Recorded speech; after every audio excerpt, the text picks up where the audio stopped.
Oh, I'm a little tangled. Hold up. Oh, wait. There we go. I forgot to check. Hi. Hello. Um, hello. Welcome to the final, by all means, at all costs, the final Drakengard 3 stream. Uh, I'm not going to make any promises about the Platinum Trophy because I have no idea how hard this last trophy is going to be. But by God, we're going to try. Hello again, Neo Metal Sonic. I did not notice your subscription yesterday because I don't really get alerted. Thank you for the subscription. Chat, why are we waiting? Uh, let's get started. Let's get in there. Do we watch the intro? Or do we save that for the...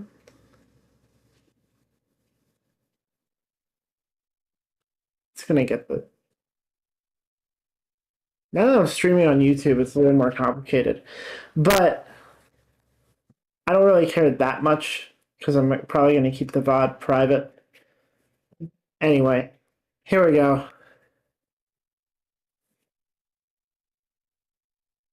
We're doing it.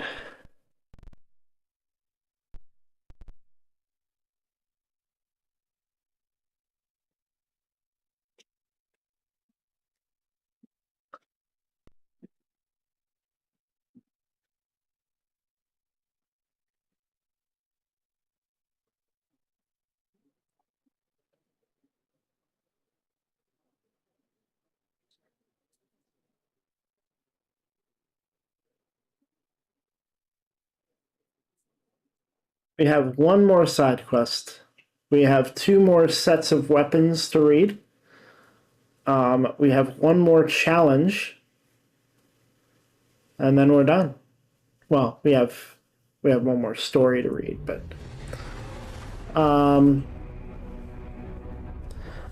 depending on how pressed we are for time, we'll also be reading the Zero story again.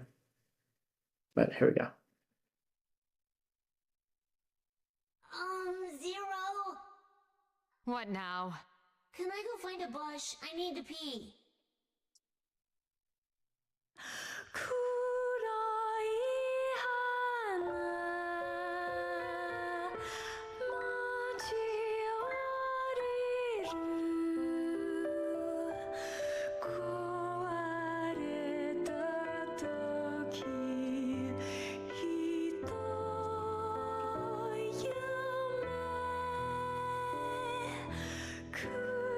Your dragon's protection must be a welcome thing indeed. You should thank him. Not every dragon is like you, Michael. Unfortunately. We've both been rejected by the world.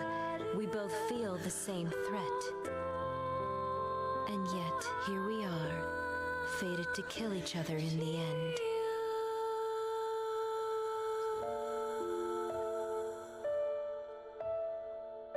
You've grown strong, Mikhail.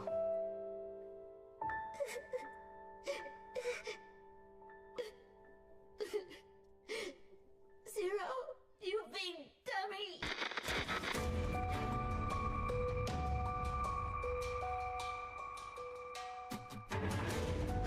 This is a story of 6 sisters.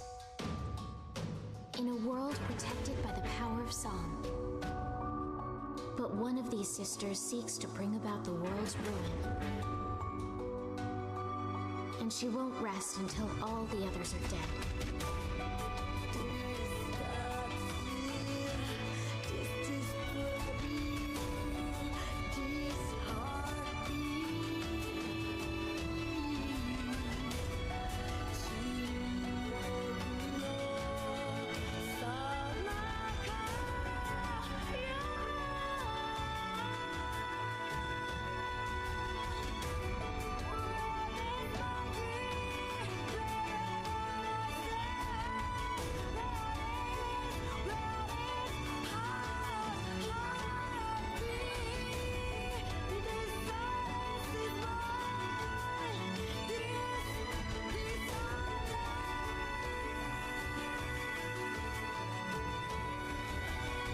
You're the monster who made the intoners in the first place! Get on!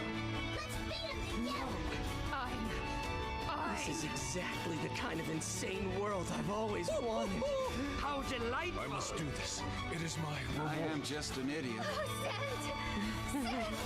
I suppose. Really get some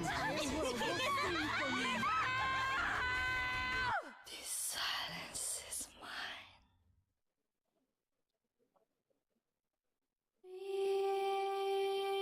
Here we go.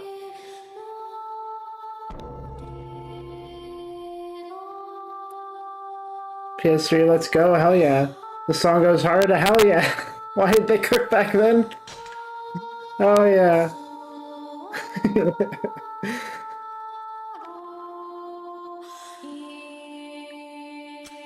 It's time to say goodbye to this game.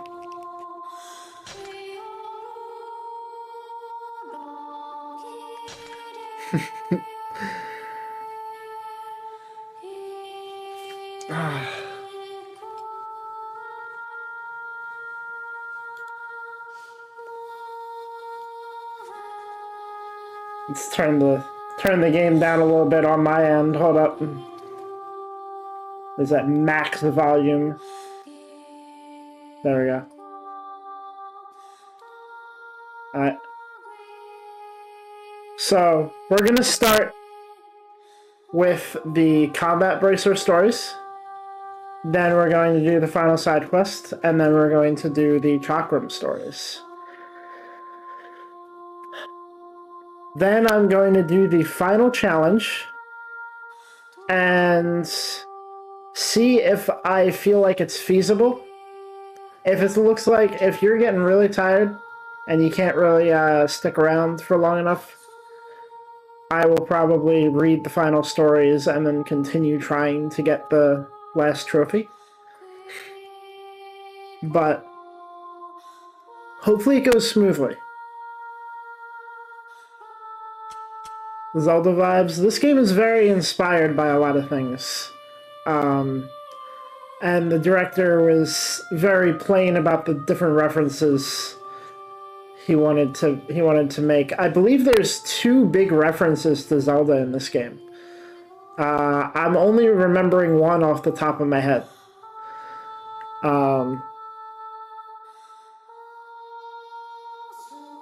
They literally say it's a secret to everybody. But, alright, let's do the combat bracer stories. Here we go. The combat bracers used by the disciple Decadus. Masochistic joy. Oh, this is gonna be fucking great. Stop. Oh, please stop. If you put me in that boiling water, I'll be burned from head to toe. How can anyone be so cruel? How can... Oh, why? Why do you beat me with that thick iron pole? All I can do is sob like an abandoned puppy ripped from its mother's teat. No, that's far too large. I'm going to be split in 2. I'll be broken, heart and soul. Just imagining it makes me want to...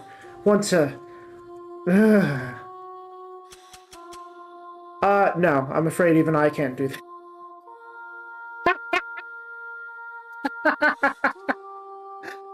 Oh my god. Oh, that's I was expecting something far worse. Oh, fuck off.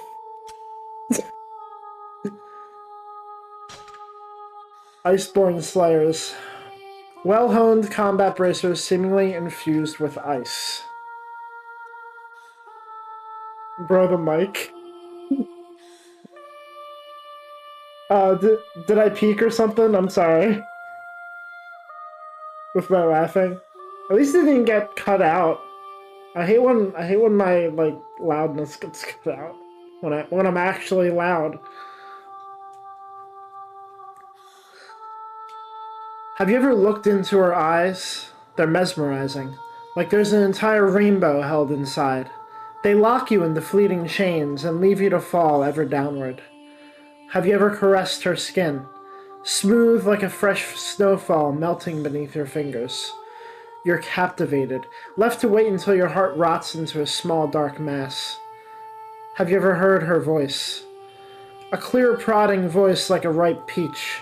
Her death sentence invites you to a world of perversion, as sweet as any perfectly aged wine.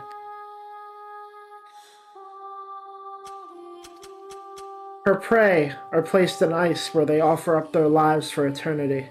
Swords mottled with blood, fists scraped raw. They fear nothing, and she looks on with a silent smile.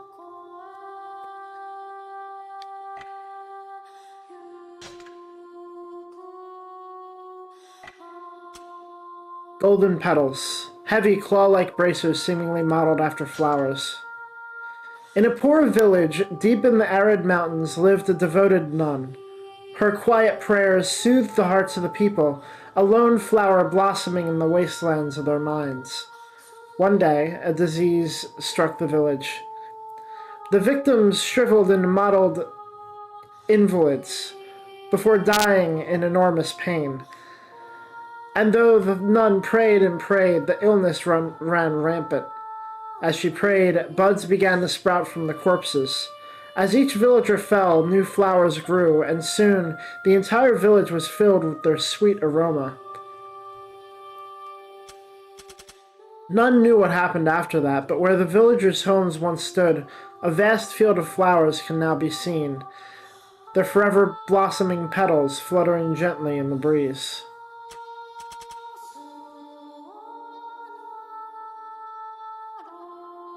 Is this the origin of the flower? Am I the only one watching? I have my girlfriend watching on Twitch because she's not upstairs yet. No, about YouTube. I can't see the YouTube viewers. I can barely even moderate the chat. I can moderate the chat. I just have to open it up on my phone. But it's, the chat function is frustrating on this thing. Imperial Claws. Combat bracers left behind by the Holy Emperor. Effective versus undead. The new nation spread across a bountiful landscape, but it was home to a vast, destructive war. The old retainers muttered under their breath, cursing the brash young king. "I care not for the past," said the king. "No matter how hard, we must move on and bring fortune to the land."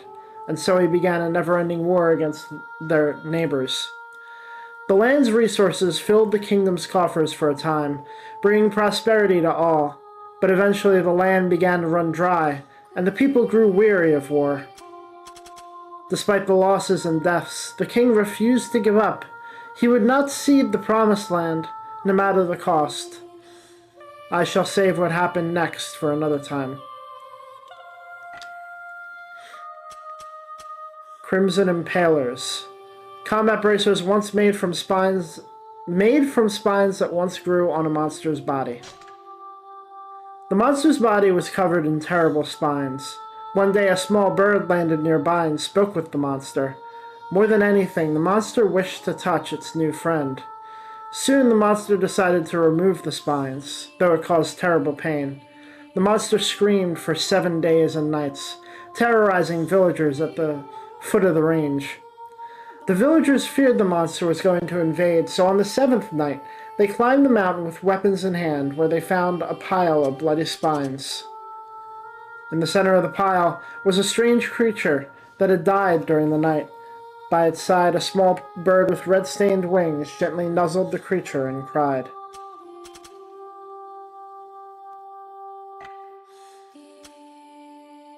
At your arms. Combat that once sunk beneath the deep blue sea. Let me sing, let me dance, within the cold water at the bottom of the sea, because I am in love, because I drown in you. Let me hope, let me pray, for your heart to spy mine and your feelings to melt. As I swim in the water, as I float in the sea. Let me curse, let me wail, if you reach that place where the water god cannot see, and another voice finds you, and a new woman holds you. Let me sink, let me wait, until your eyes close and your breathing stops. We want you for ourselves. We want to end you all.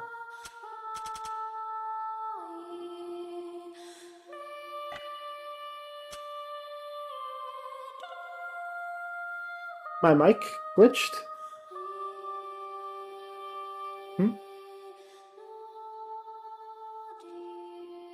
Bree, is my mic sounding okay to you?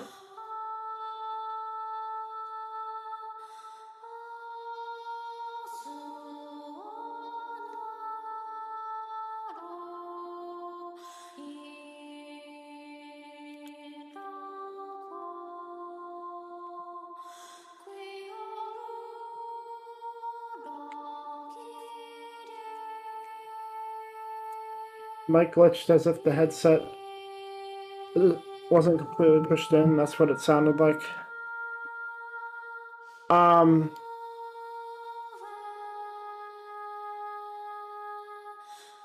It's fine. Thought it was me. Okay, so it sounds better now. Did we lose a story? Do I have to read another one?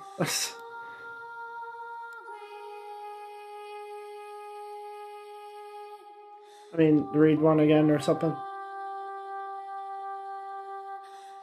Ah, just the end of the last one? Okay. Damn, I had a nice flow with that one.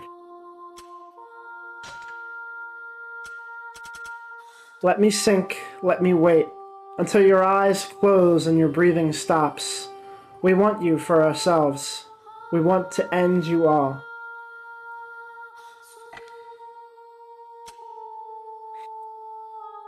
Dark Lord's Flame. Combat bracers once used by a notorious Lord of Darkness.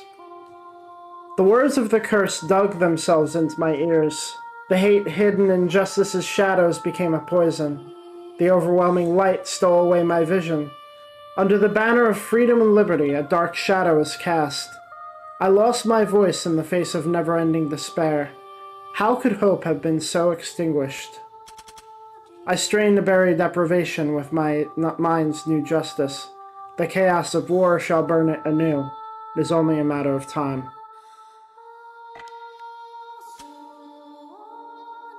Captain's Guard. Iron bracers left behind by a knight captain. I have gladly pledged loyalty to the king across time. No matter how hellish the fight or reckless the order, I have risked all to protect king and country. But the king has lost his life in battle. He was young, a newly crowned lord, and left behind no descendants. Who will I ever serve now? Wailing over such things will achieve nothing. My only job is to protect my country. My only mission is to serve my king. So I search. I search for a body to replace the long-shattered muscle and bone that resided in this armor. I search for a new king worthy of wearing me.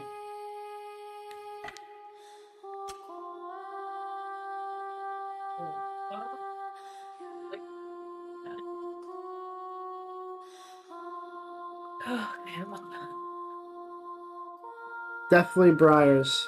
Sharp bracers that were the favorite of a princess who slaughtered many.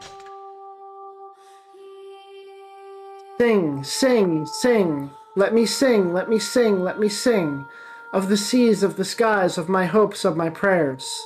Spin, spin, spin. Let me dance, let me dance, let me dance. Happy dances, beautiful dances, sad dances, ugly dances. Huff, huff, huff. Let me gasp, let me gasp, let me gasp. In the rain, in my dreams, in battle, in sheer ecstasy. Prick, prick, prick. Let me stab, let me stab, let me stab.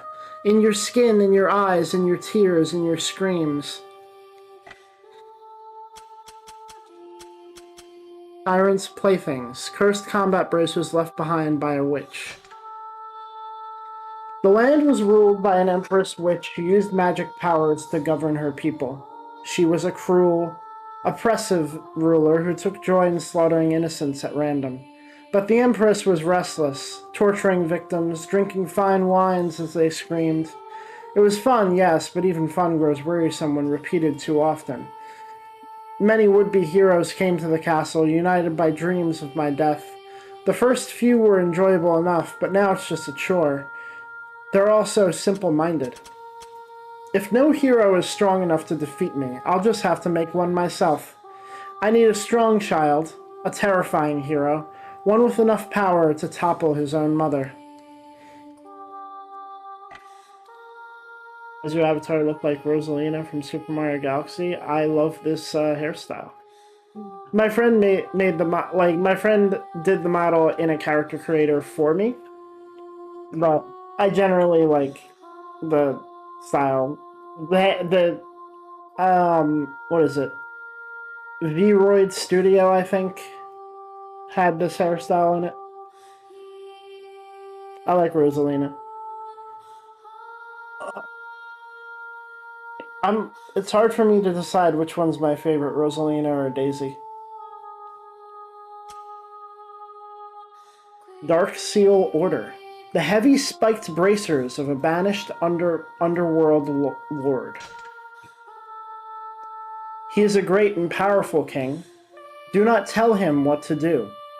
It is a vast and evil power. Do not attempt to unravel it. He is a strong and fearsome foe. Do not challenge him to battle. He is a small and tender child. Do not disturb him yet.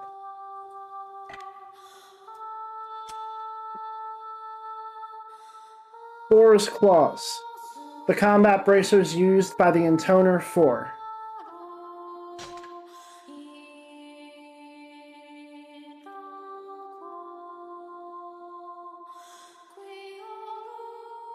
Hang on. Do you want me to wait for you?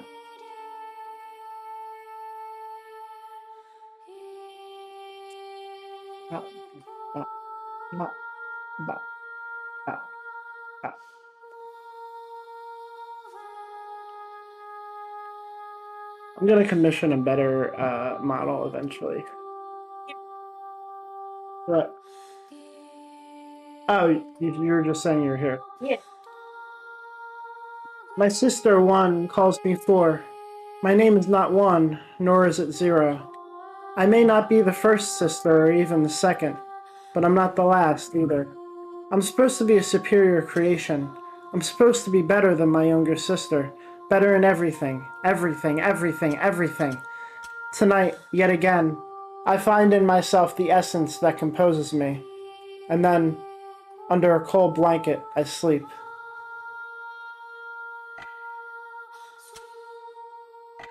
The essence that composes me.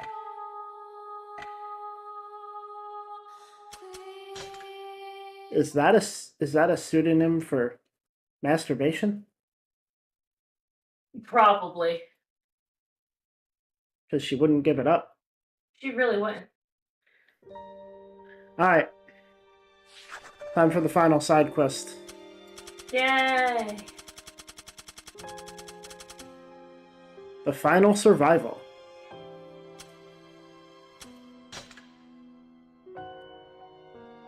Oh, I have enough. Let's get some just in case, even though I have my God mode on.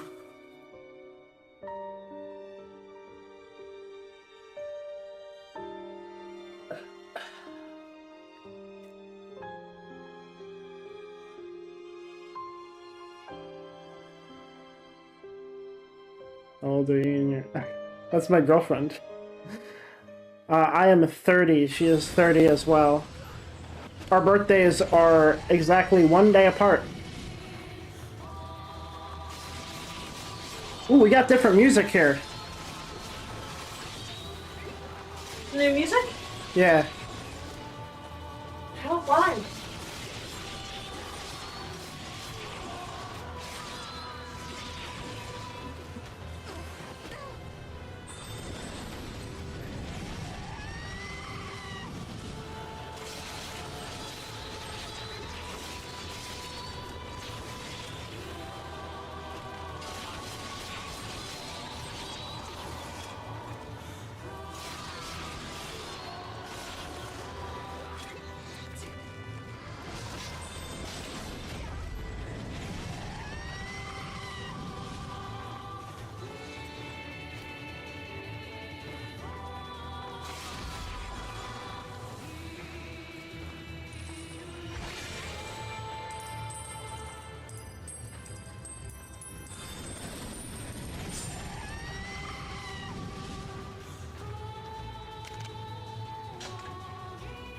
And more rounds.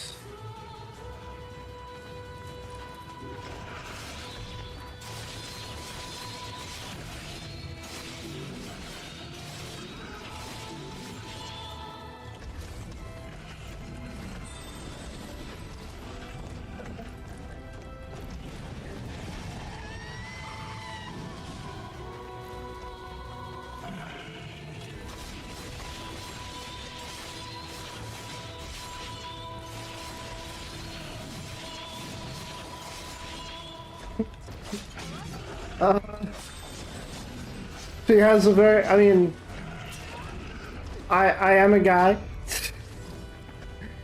technically.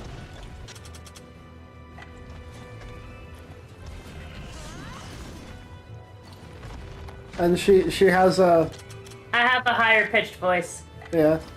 Oh right, I can't use items. Okay, I have to be careful. Oh god, that did.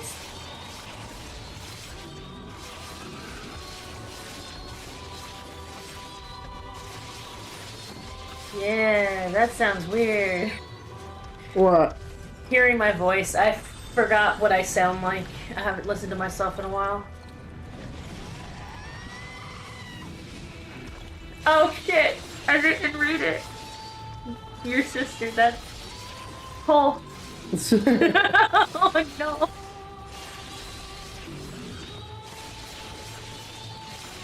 I forgot I sound like a fucking child somewhere.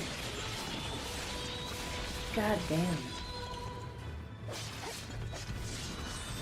At least I'm young at heart, I guess. I still feel like I'm 21.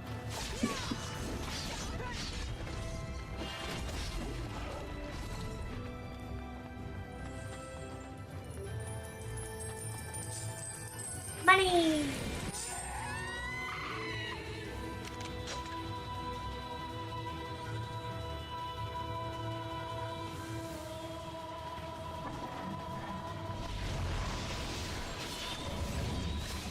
Holy shit.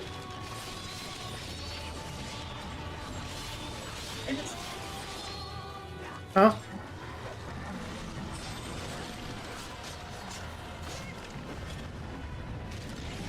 What'd you say? Oh, I said it. Yeah.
Come on.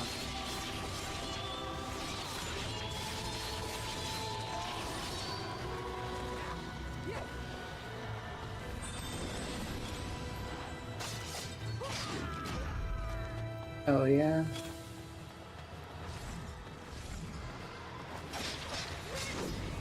Damn it. Where are you? I'm definitely gonna need more bricks than we have. Oh, Bree, did you do the thing?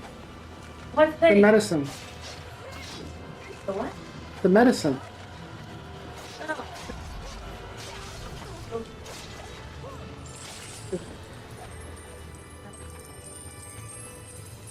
Is it still okay? Okay.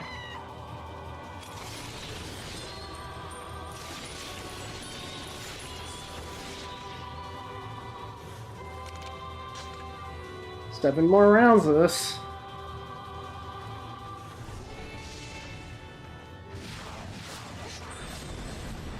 Uh-oh.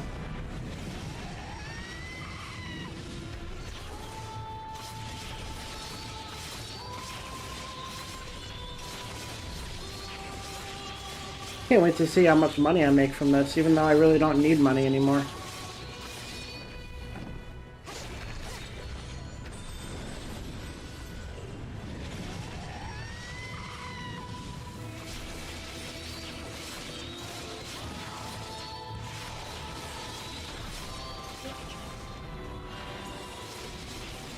Yeah.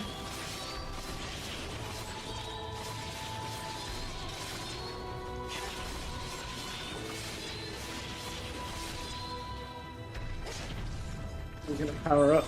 Well, so the outfit I have on, you unlock it for upgrading every single weapon to the max level. And it's basically an infinite superpower meter.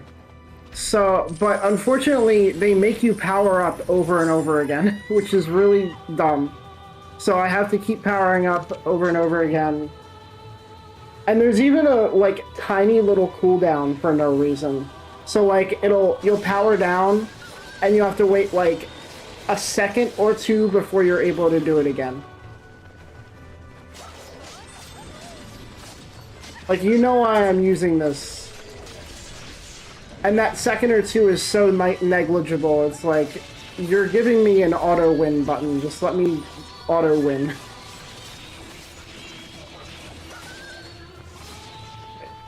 Where's the thing I'm supposed to kill? Oh, there it is.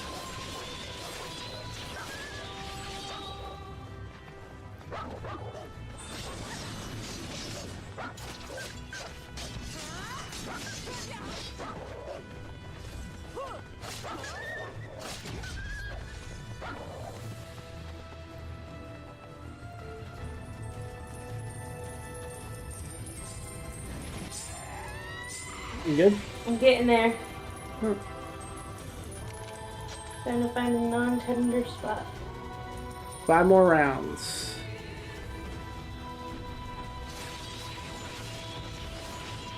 Oh, also, I power up before I hit the red circle, because when you power up, you attract all the gold to you.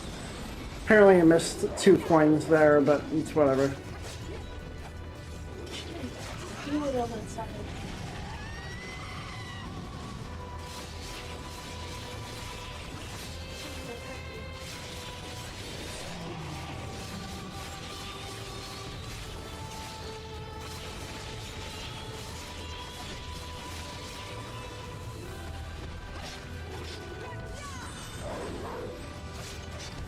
I just lost my dollar. Is that a song?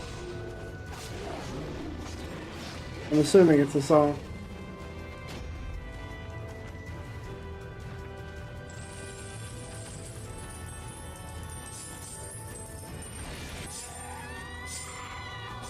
Ah, you can tell it's working when it lags. 4 rounds left.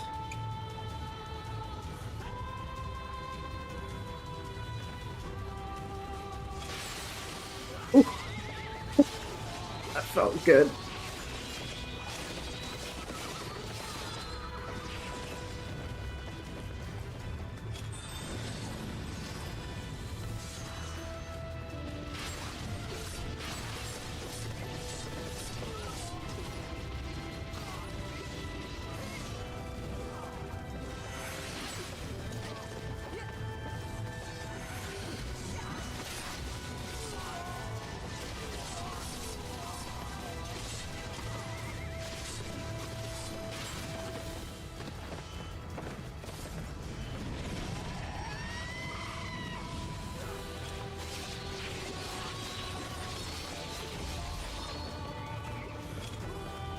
Get over here!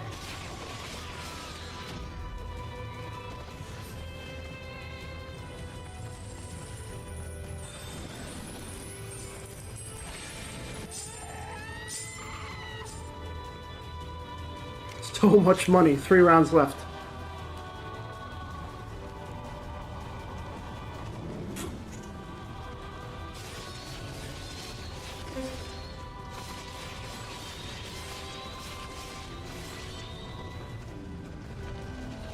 No, don't hit me.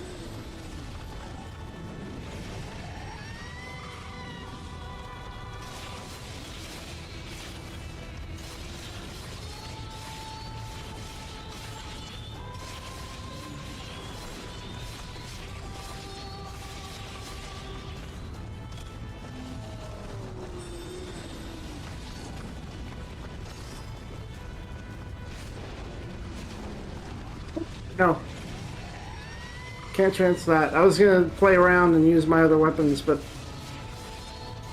I'm like halfway down in my health.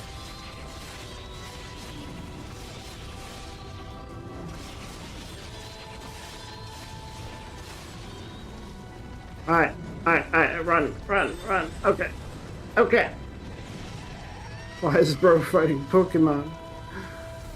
I want to have these Pokemon. There's a woman hanging from that one's neck.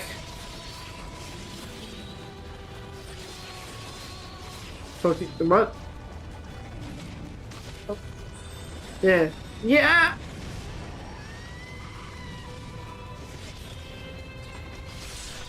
Whoa. I cut her off.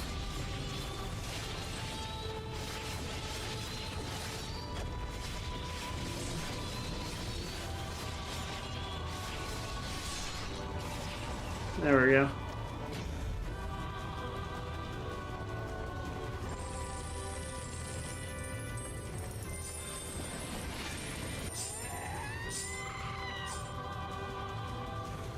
Oh my god, the gold is crazy.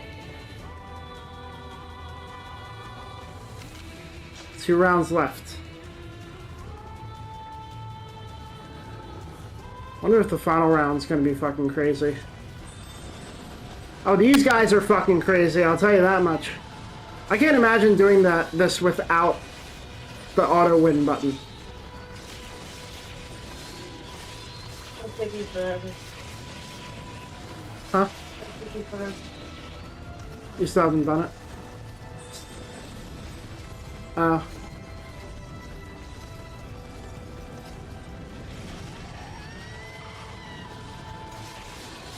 Fucking burns. Hmm. I hit a nerve is what I did. What's that? I hit a nerve. Oh. Oh. So lovely, I love so much. How?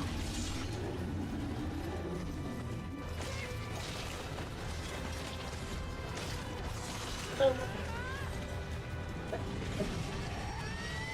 Okay. I accidentally pushed really fast, Oh. thinking it was at the end. Alright. Time for the hives! Can't fucking wait.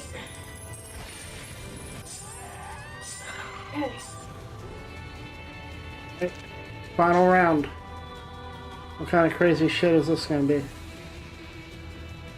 Oh, it's just 3 of these? We can handle this. Thought they were gonna throw like super bosses at me or something. Alright, so good news. Learned something. What's that? I can push the medicine in faster than I thought. Okay. I was doing it by millimeters. And secondly, it hurts, but it doesn't hurt that bad. It's just like kind of that warning sign of, hey, if you keep going, you might really hurt yourself. But like on a minuscule scale, Yeah. like if you know you could get a paper cut and that slight pain, but nothing happened. That's what it is. It's freaking me out. But I really need to start using the other side of my stomach. Oh, yeah. Let's go! Oof. Oof. I might not have to put any on this though. These are bulky though. They got a lot of health.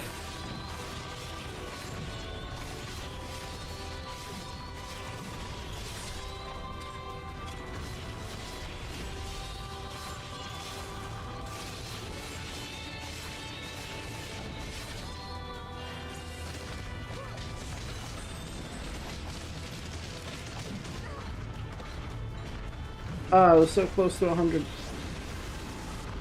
Alright, let's do the finishing blow.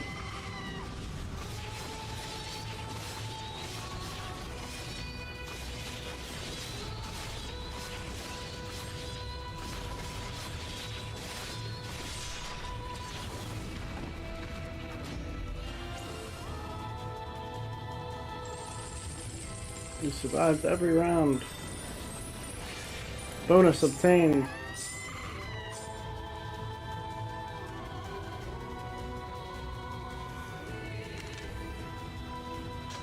Alright, let's see how much money I make from this.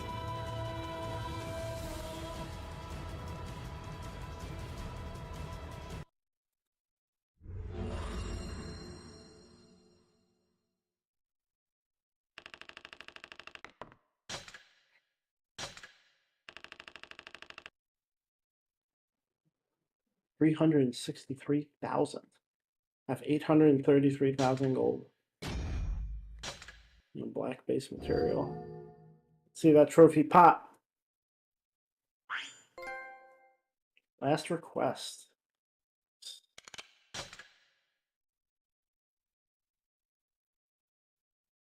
Alright, we just got one more trophy to go. But let us go back and read the final weapon stories.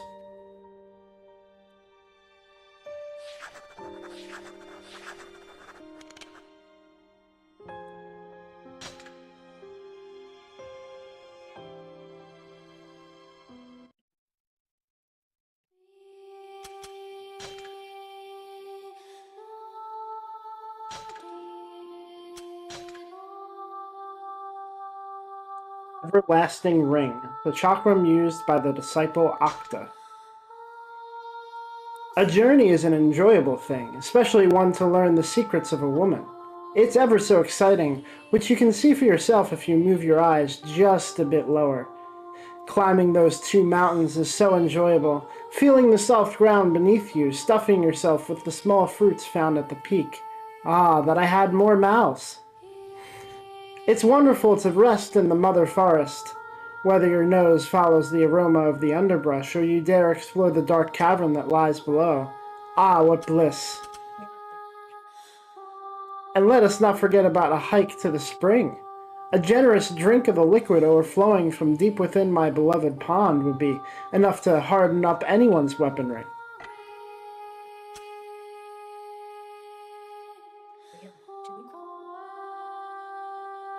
Thanks, Octa.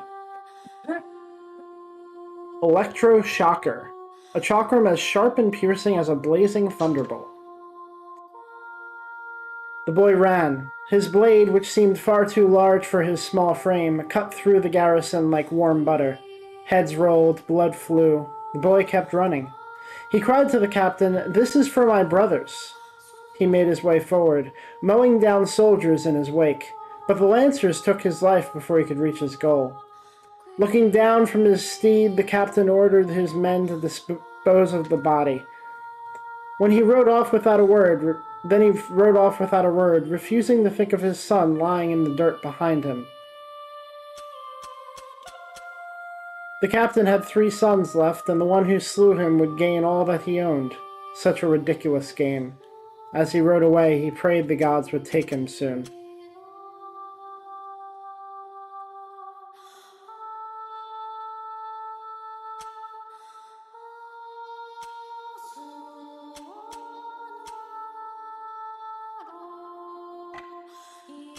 Ring of Lament. A compact chakram infused with a sorcerer's curse. Why does no one recognize my arcane skills? Why do they not respect me? Applaud me? Why? I hate it! I want to beat all of them into the ground. It's him. He steals my magic. That's why I don't receive the praise I so richly deserve. It's all his fault. That's why I must kill him. I do it for justice, for the human race. Cold steel is the perfect reply to his idle words. I am not in the wrong. With this cursed blade I shall silence the sorcerer and prove that I am worthy. Not him. Me. Hear the laughter as I behold the bloody lump that used to be a sorcerer. Now I am the greatest magician in the world. Such a shame I fell into this well in my excitement.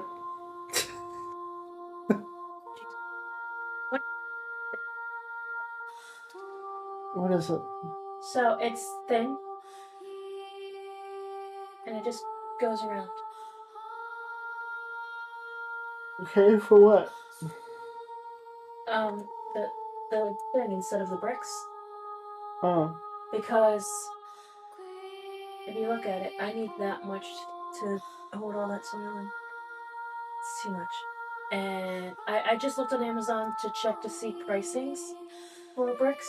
I'm not going to get it on Amazon, obviously. But they're Lowe's because they can break. And then I came across this. So I was thinking something along the lines of this. Or I can just hammer it in. And it'll hold everything in. Very cheap way of doing it. It's 50 feet. Mm-hmm. I can just see how much I need. I can use this rough estimate, but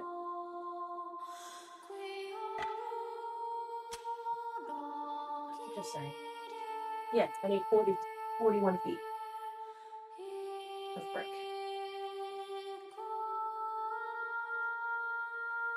And I found something cheaper. Okay. I don't know how to level our soil. I don't know either. And I'm not gonna rent something. Try not to. Then have our added cost when I can just.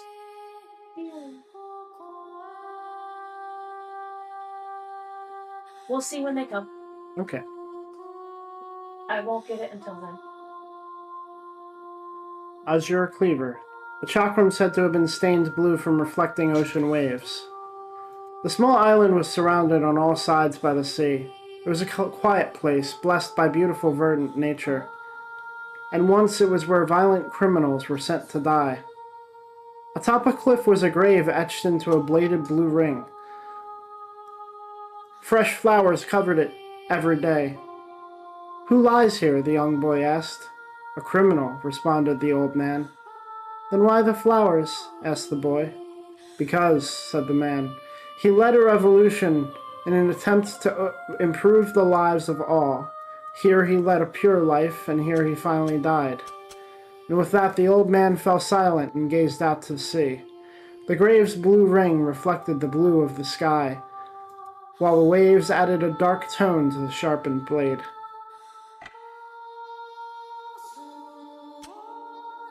And that island was Australia. The fuck is wrong with you? Duchess's Dance, a large, ornately decorated chakram. Don the frilly dress, put the fetching bows in your hair, slip on your finest shoes, use your voice, flash your smile, close in on the target, whisper love in his ear, pluck feathers from an extinct bird, make a coat from the pelts of tiny creatures, sprinkle your petals on the water, sing the minstrel's love song just as it was taught to you. Many men have knelt before me, their rough voices begging for my love, their lips fumbling trite poetry. Every man is the same, every day is the same, every gilded, tiresome day. Can anyone slash this routine? Can any bedecked blade cleave it in twain? I do not wish for such an end, and yet as I watch these wretches writhing in the road like maggots,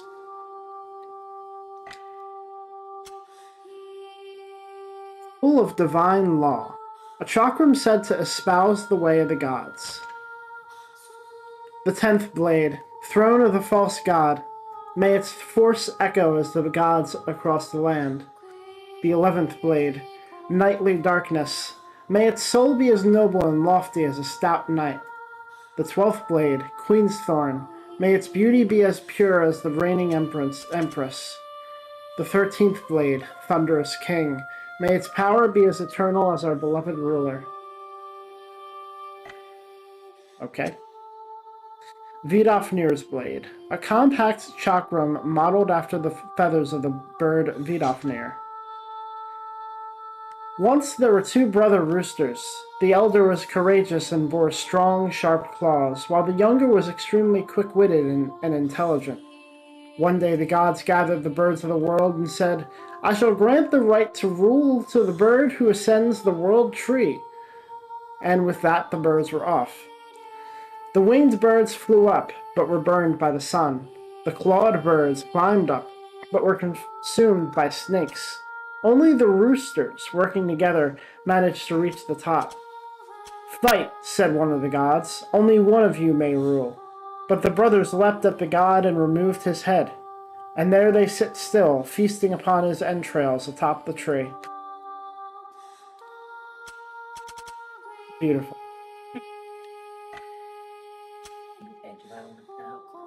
Skyward Wind. A chakram based on wind blown by a heavenly horse crossing the skies. The woman was near the end of her life. She had committed crimes and been arrested. After an extended torture session, she was sentenced to burn at the stake. Suddenly, a white horse with sad blue eyes appeared before her. "The king took my son," she screamed at the animal. "Before I die, I will kill him with my own 2 hands." The woman screamed at the horse until she collapsed into sobs. The next thing she knew, she was atop the horse with a sword in her hand, and the king trembling in front of her. She slew the king and made to flee, but suddenly her horse was gone. Her body burst into flames, which raged until she became a small pile of ashes, scattered away by the wind.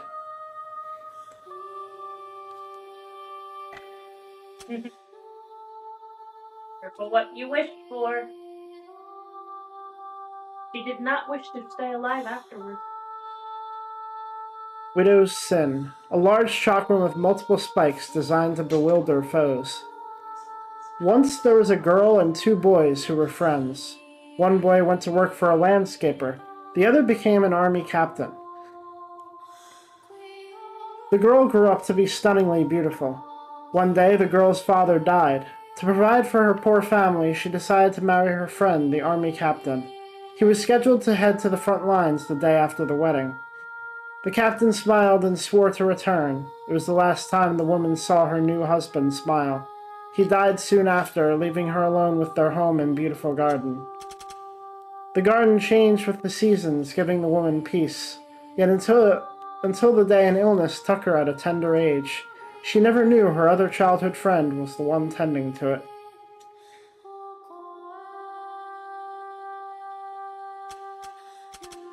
Damn. These crazy.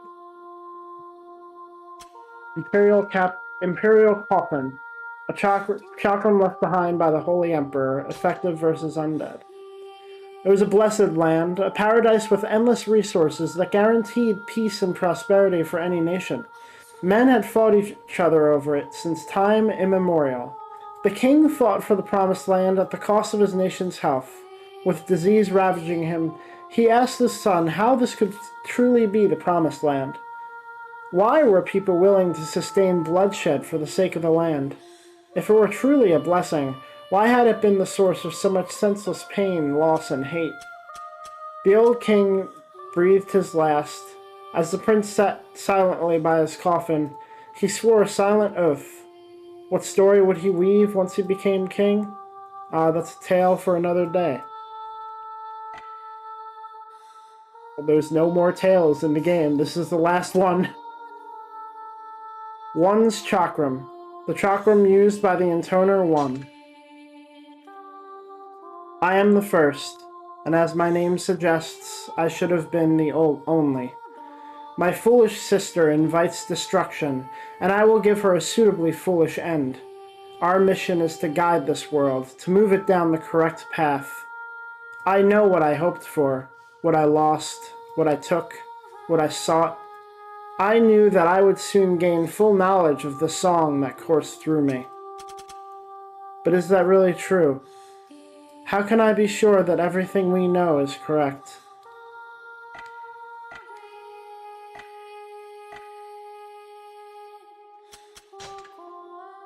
And that is the final weapon story. Now it is time to try to get this last trophy.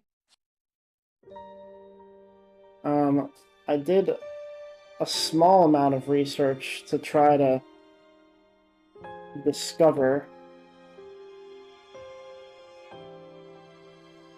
exactly how hard that was going to be. Let me just open up this guide real quick.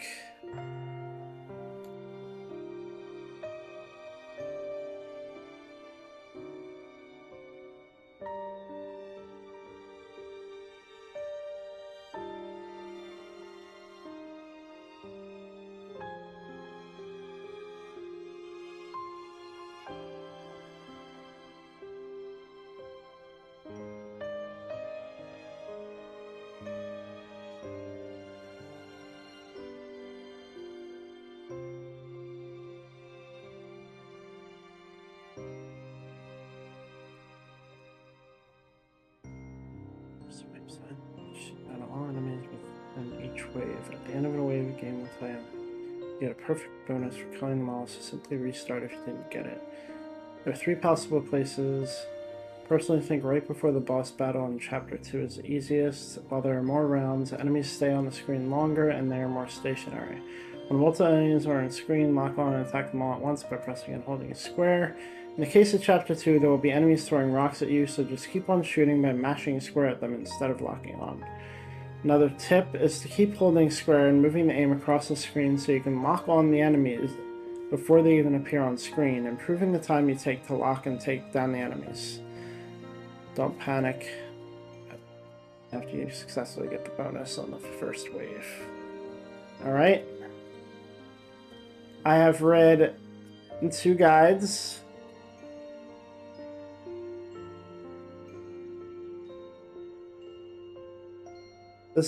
This trophy has 19% rarity.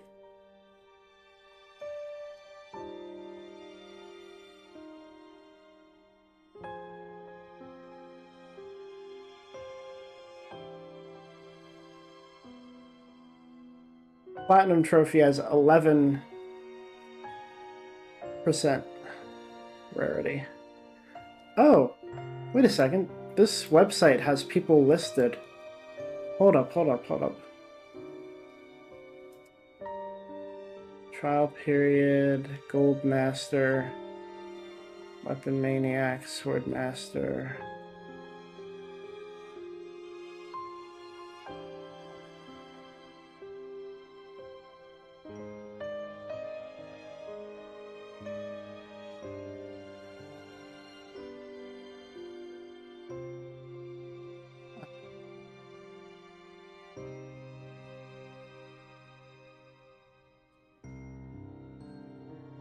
This card is mine.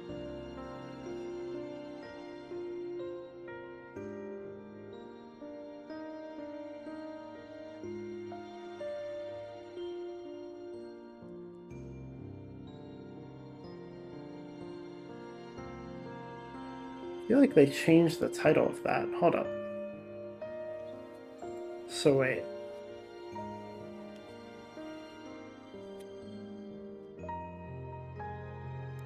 Raised every weapon a level 4, Weapon Maniac.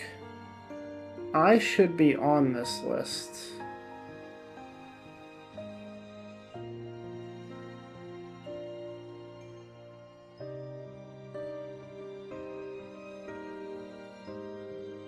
I do not appear to be. Interesting.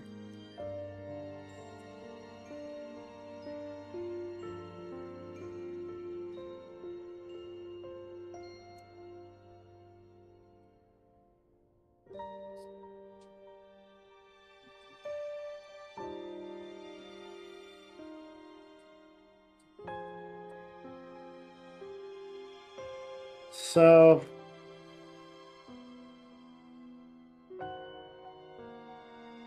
the Platinum Trophy for this game has 11% rarity, which is surprising to see. A lot of people seem to have gotten this trophy. But it is a badge of honor for sure. 19% rarity on this one. I wonder. I may have to be signed up for this website for it to show up on the website. But PlayStation Network.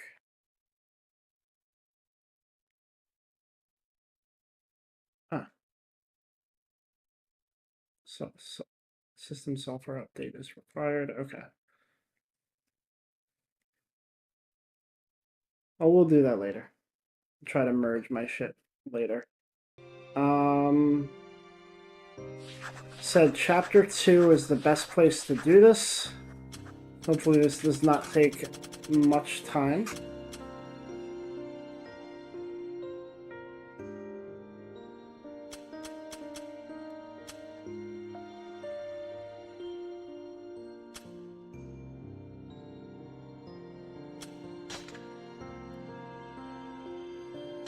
This is our first first attempt at this final trophy.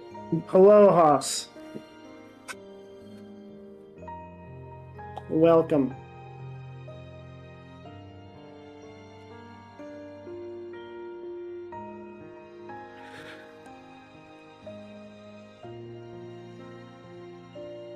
Oh.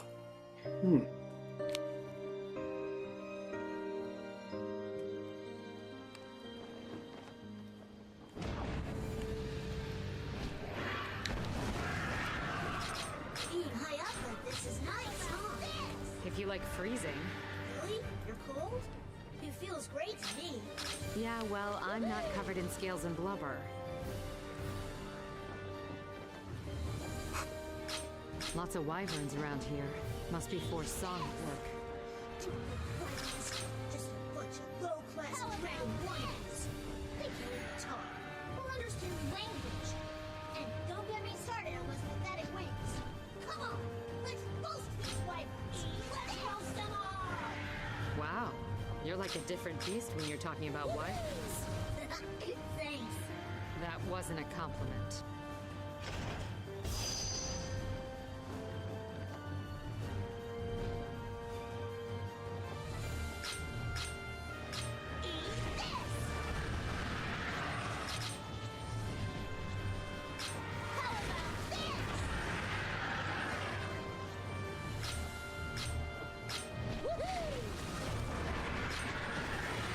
What's that? It looks like a rock. They're attacking us with rocks? See? I told you wyverns were stupid. That really means something coming from you. This is bad. What's wrong, Zero? Did a wyvern get you? Stupid wyverns. No, you smell so bad I think I'm gonna horf my lunch. It's okay to barf on me, Zero. I don't mind. Are you kidding me? No wonder you reek so bad. Thanks. That wasn't a compliment.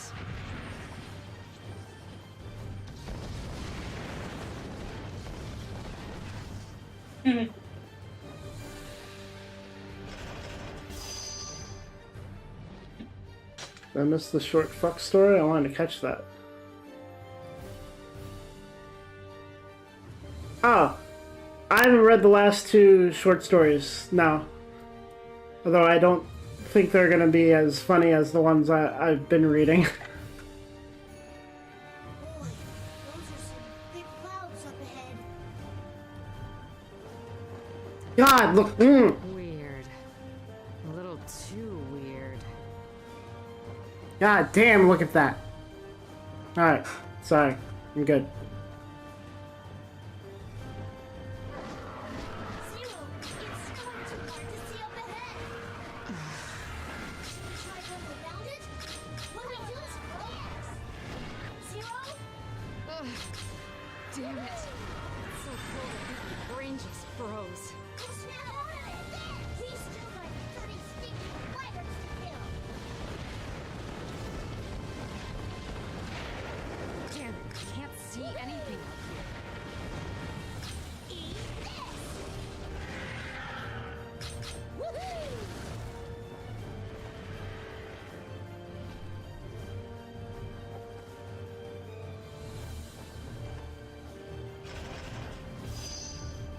I guess we'll be seeing 4 soon, huh? Yeah, she's got nowhere left to run. We'll try to talk to her, okay? What? You're sisters! If you guys talk, you might be able to understand each other better. We don't need to understand each other better. How about why are you mad at Zero? Is it personal? Personal?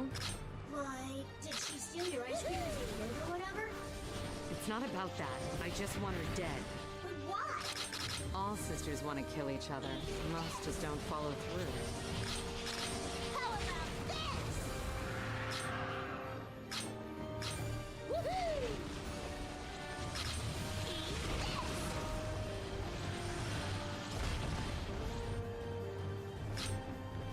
Woohoo!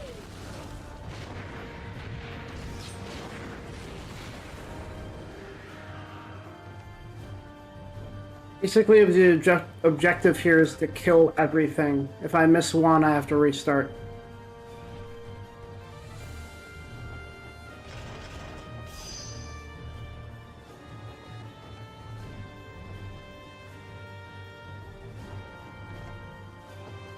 Let's get another rear view.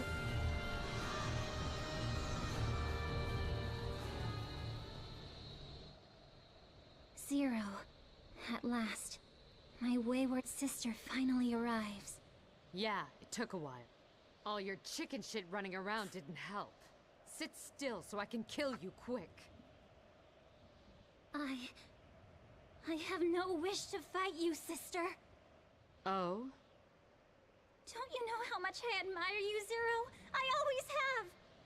This can't end in bloodshed, it can't! You bet your ass it can! You think I came all the way here for a fucking picnic? I'm not leaving until I've strewn your virgin guts all over the goddamn snow! You can't! You can't! You can't!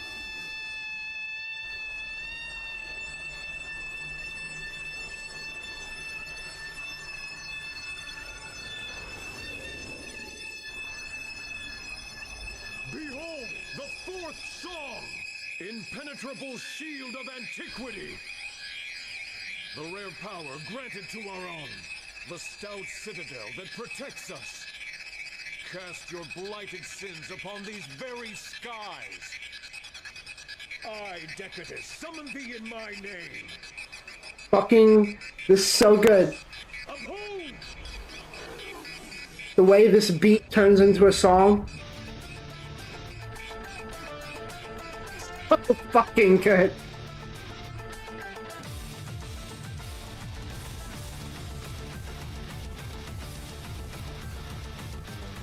Dave, What? least favorite. That's force demon. Looks more like a goddamn castle. Look at all those cannons on the perimeter. Circle in from below. I can't! I can't! Why not? I swear my babies are magic! You're so now it's breaking your heart! Why? It's going again! Great. Now we gotta take out all these freaking cannons. We just love music, don't you?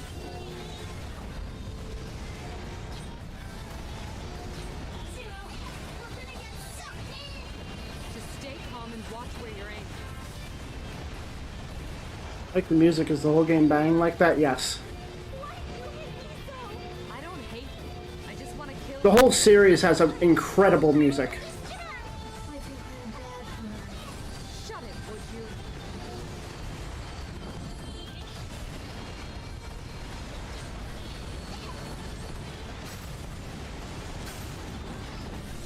The first one's music is kind of strange, but once you get used to it, it's fucking crazy. Gentle Zero I once knew. Beats me. I've always been like this. Remember when those boys used to bully me, Zero? I would cry. And you'd stay with me until I felt better. I think you got the wrong girl. No! That's who you really are! You must remember! We must find a way to make peace. For that precious dragon's sake, if nothing else. Will you shut up already? If I die here, my disciple will soon follow. An Intoner and her disciple are united by a mystical bond. A mystical bond. It's called sex. There's nothing mystical about it. Don't! Don't say such things to me, sister! Besides, your disciple will be fine. After you die, I'll just ball his brains out. Stop it!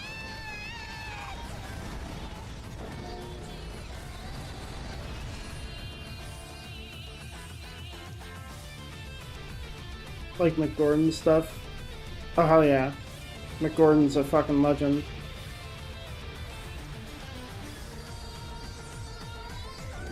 She's getting away!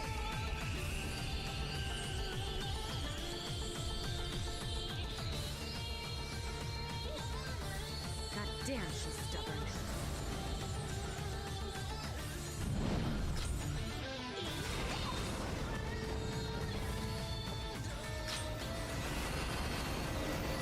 How long do you plan to keep running for?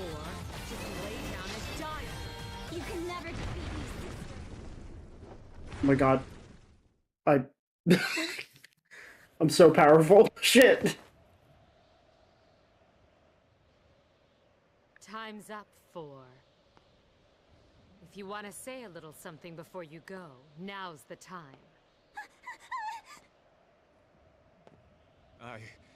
I won't let you harm Lady Four.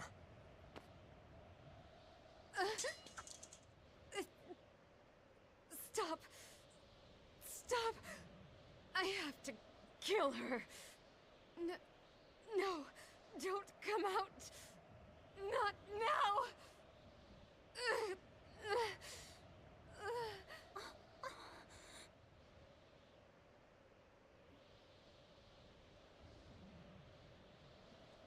I'm letting the cutscenes play this time. If I failed, then I'm not. I'm gonna skip them Where next am time.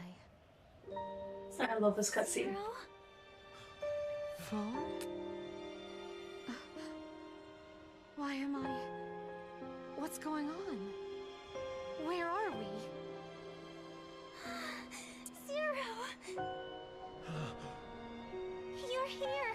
You came back! It's really you, isn't it? What happened? What about our sisters? Where are they? Everything's going to be okay. We don't have to fight anymore, Zero. Everyone else is waiting for you. Where are they waiting? 3's in the land of forests, and 2's in the land of sands. They're both... Thanks for the info. No, I thought you were back. I can't believe you fell for that bullshit! You honestly thought I'd have a split personality? Stupid son of a bitch!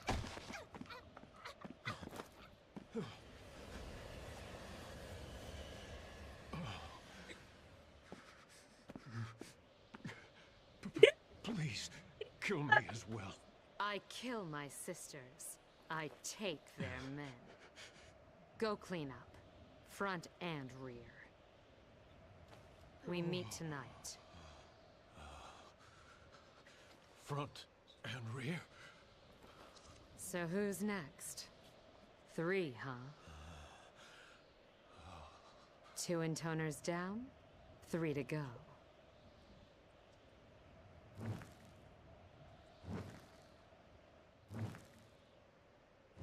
I didn't notice that the first time. Dummy, come here.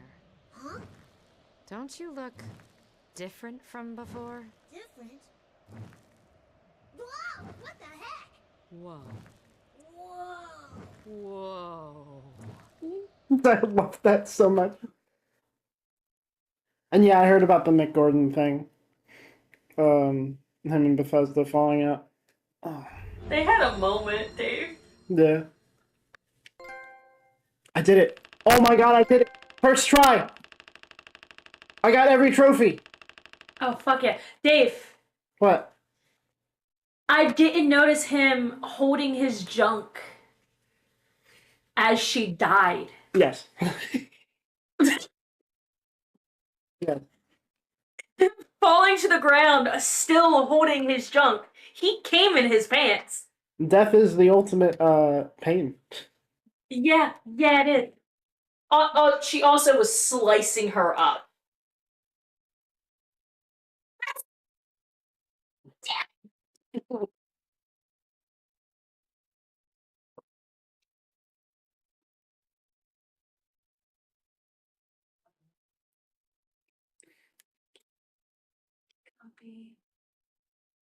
Right. 100%. I got the Platinum's trophy. I hear a sound. Oh my god, wait. What? The description for the Platinum trophy is I hear a sound. Oh. They said that in Nier as well. Oh. And I think it's in reference to the bells. The bells? The bells at the end of Drakengard 1 that played in Tokyo as the entire city got infected. Oh, yeah.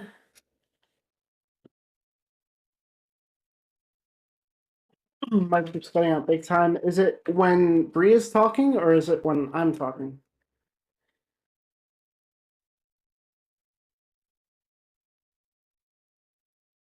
Hang on, I have to take a picture of this for social media. Yeah, it's cutting out when she talks because she is very loud. That and I'm far away. Oh shush! You thought I was 7. Make a mouth over there. No, that was Metal Sonic. Metal Sonic? Oh, god damn it.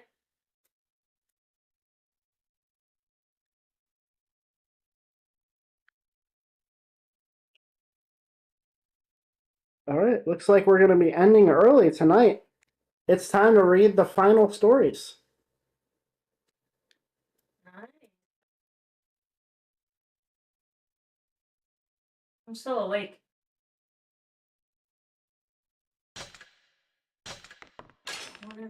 Really, there's only one final story and an epilogue, but I will be rereading Zero's story because I feel like it's been a while since we read it, and I want to refresh her on her story.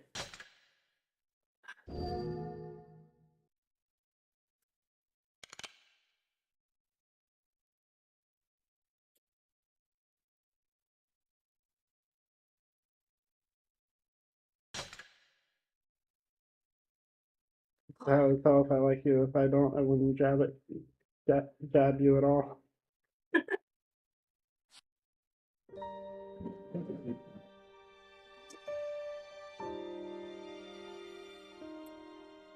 I love Dave so much I curse him out constantly. I also tell him to shut the fuck up a lot too. Right, Dave? Mm-hmm. Oh, thank you. I try to be good people.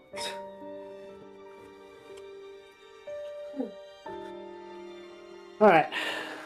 Well, it's bittersweet. I am glad that didn't take me like 2 hours, but... And I meant to say you said that sounds Nintendo hard. To be fair, that was only for the trophy. For the trophy, I had to get that perfect. And it could have been any of those flying missions, but I chose the very first one because it would be the easiest.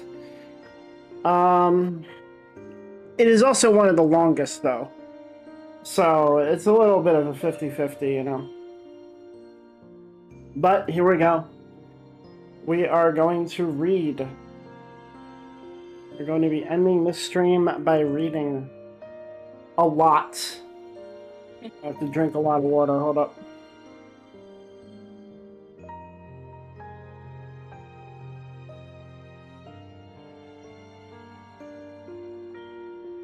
Why'd you have to drink so much water? Hmm? Why'd you have to drink so much water? Uh-oh. To wet my throat. What? The baby's here. A baby. There must be an issue. Of course there's always a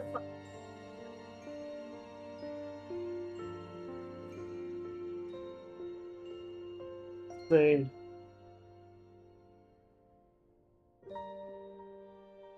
Also, side note, I've been having so much trouble staying awake playing Final Fantasy XII the past 2 sessions, and I am awake as hell right now. Ella, you okay? What does that say? I don't know. Nothing wrong. And she sat down. Oh. Hi, baby. And I didn't get yelled at for picking her up, so I'm just gonna hold her a bit. I know. I don't have your feet steady. Oh no. So let us go back Oh shit. to Zero's short story. This is very spoiler heavy for the true story behind who she is, but it doesn't spoil the entire game. So, I think if I remember correctly, you're pretty lax on spoilers in general. But where's the image? There it is.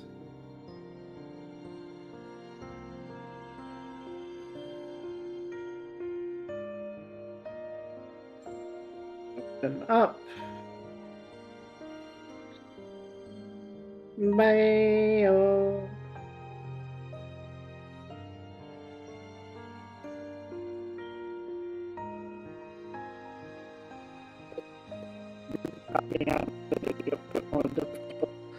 Maybe. I don't know. I don't feel like I'm having a difficult time with it. I think I'm just the atmosphere and the gameplay isn't really capturing me. I feel like that's the issue. But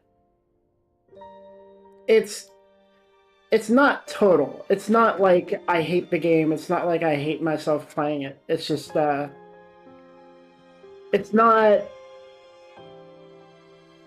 It's the issue I talked about where like I get really tired when I'm playing turn-based games nowadays. And it's not that I don't enjoy playing the game, it's like it's not engaging me enough. And I hate that. I hate that that's a thing because I miss just playing these games and staying awake and being engaged with them. I don't know what happens. Maybe it's because I work every day. Maybe it's, I don't know. Maybe it's because I don't get enough sleep every night and I need, like, consistent sleep. But then if I get consistent, decent sleep, then I have no time to play games. So it's like, I don't know.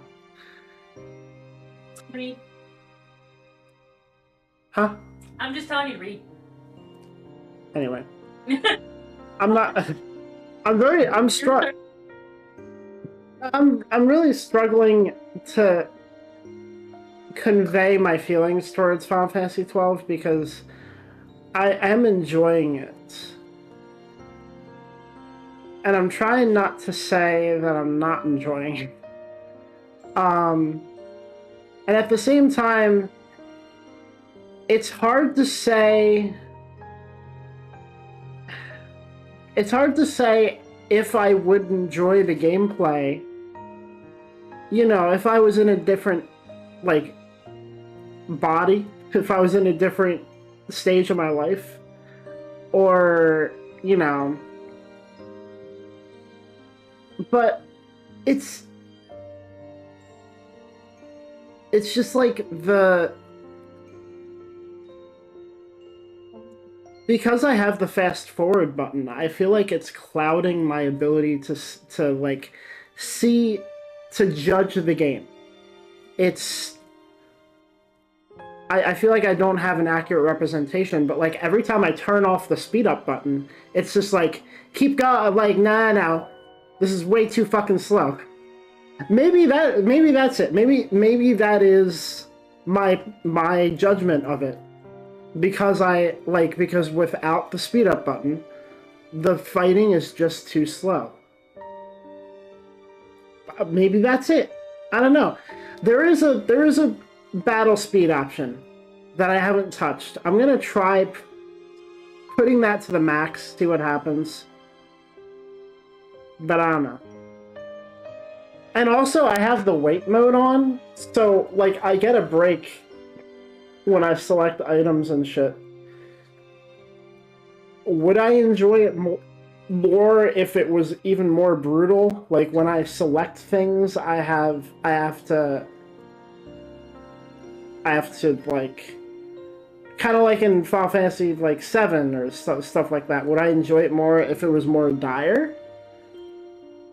I don't know. I don't stay awake better when I'm driving and like. Anyway, I don't think you can even get the PS2 version now. Well, I can get the PS2 version. That's not a problem. I have my ways, but I get what you mean. It's like the state of things in that sense is awful.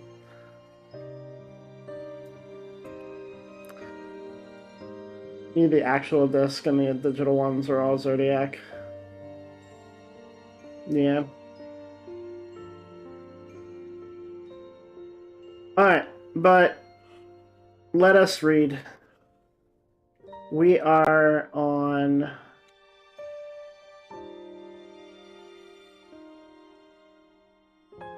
What are we on?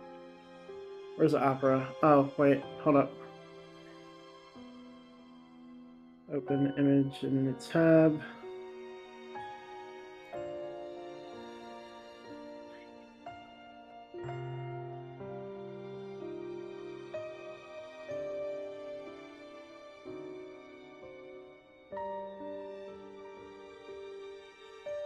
Why is it like this? Hold up.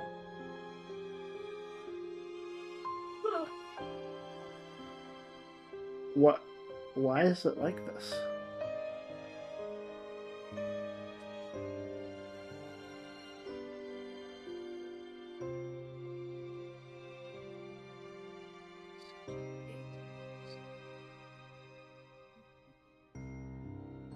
There we go. Holy shit.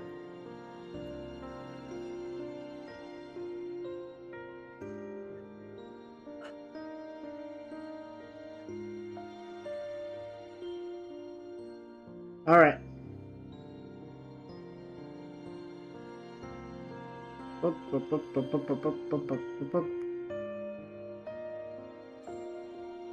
Zero.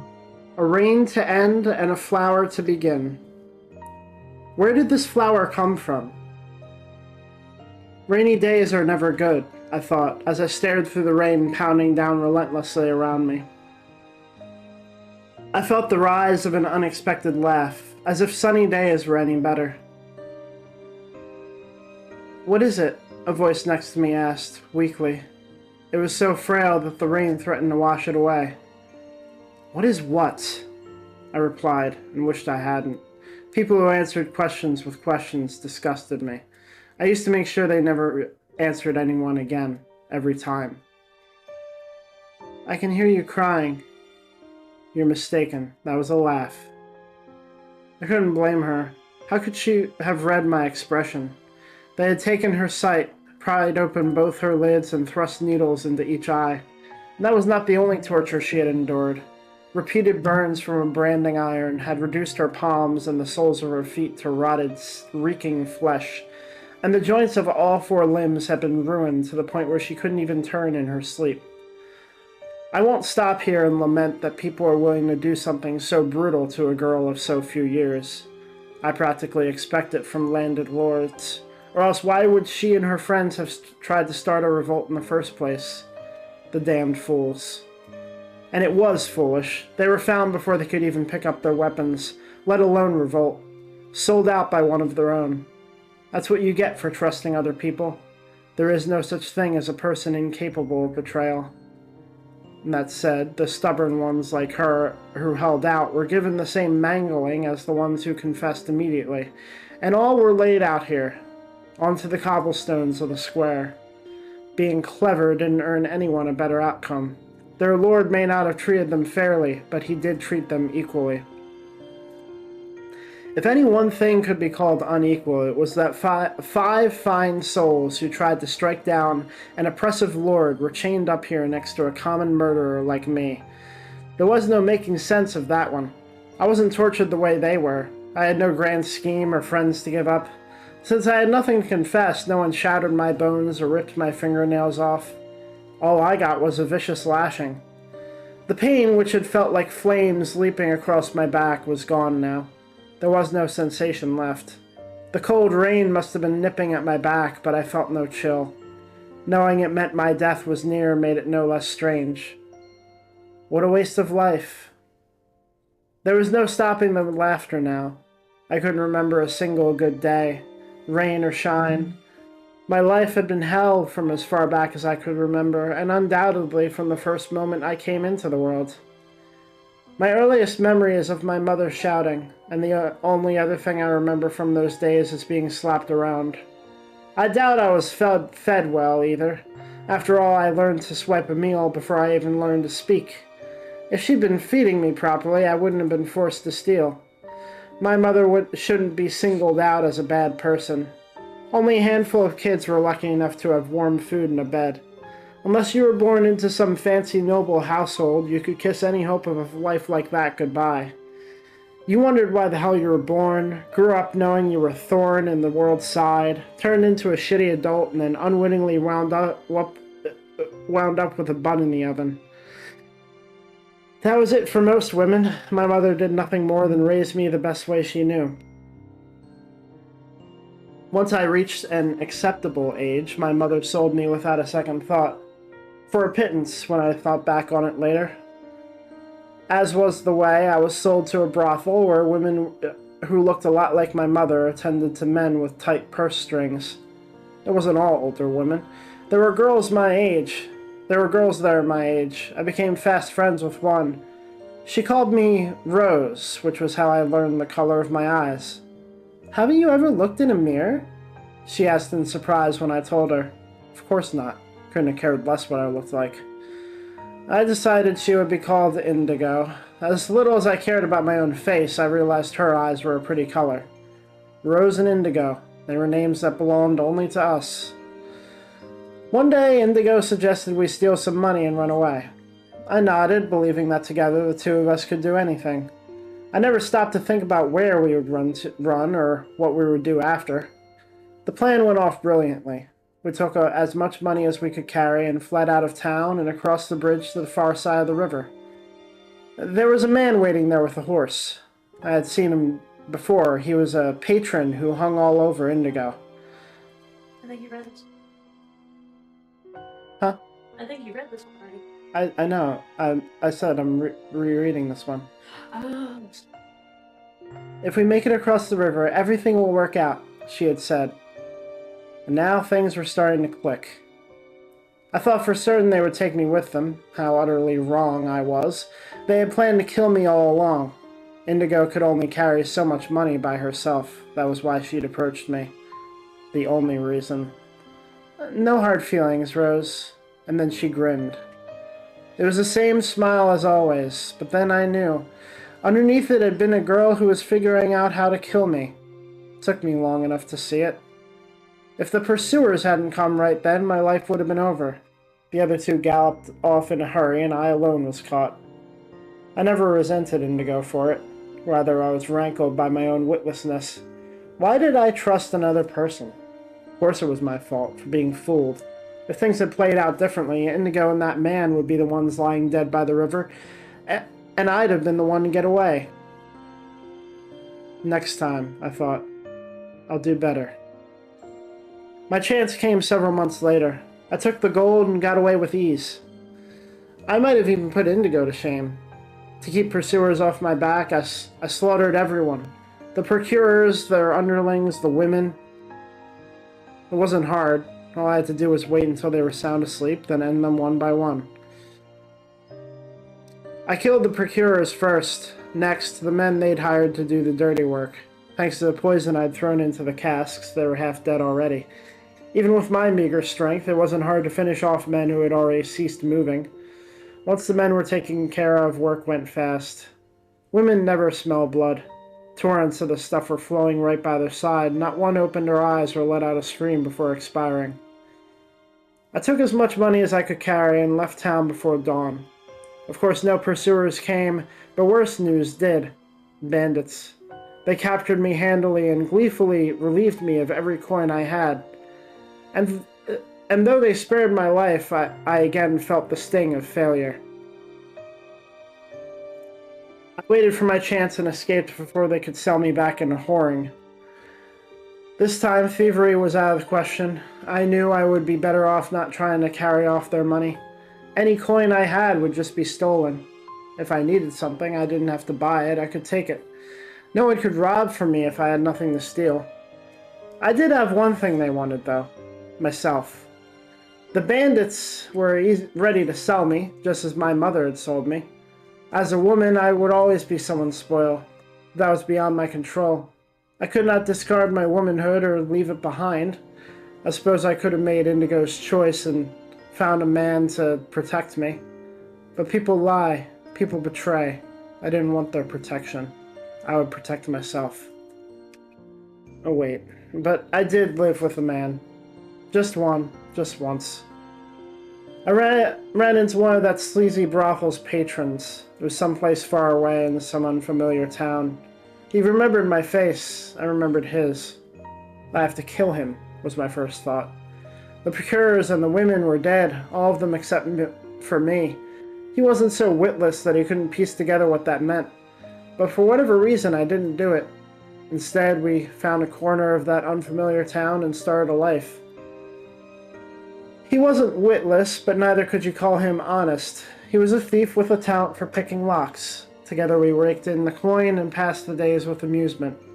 As a life, it wasn't bad, and thoughts of killing him slipped away. The life didn't last long, though. I got sick.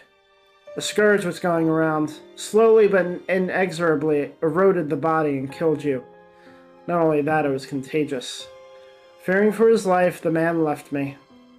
I don't blame him, and if it had ended there, I would have let him go. But he was going to sell me out. A bounty had been placed on the brigand who had broken into the brothel. What a fool. I'd only just caught the scourge, and my symptoms were still mild. I struggled to get up in the morning, got chills in the evening, broke into fits of severe coughing, but that was it. Nothing that would interfere with me taking a life. Thus, I had no trouble reversing our fates when he came in my sleep to tie me up.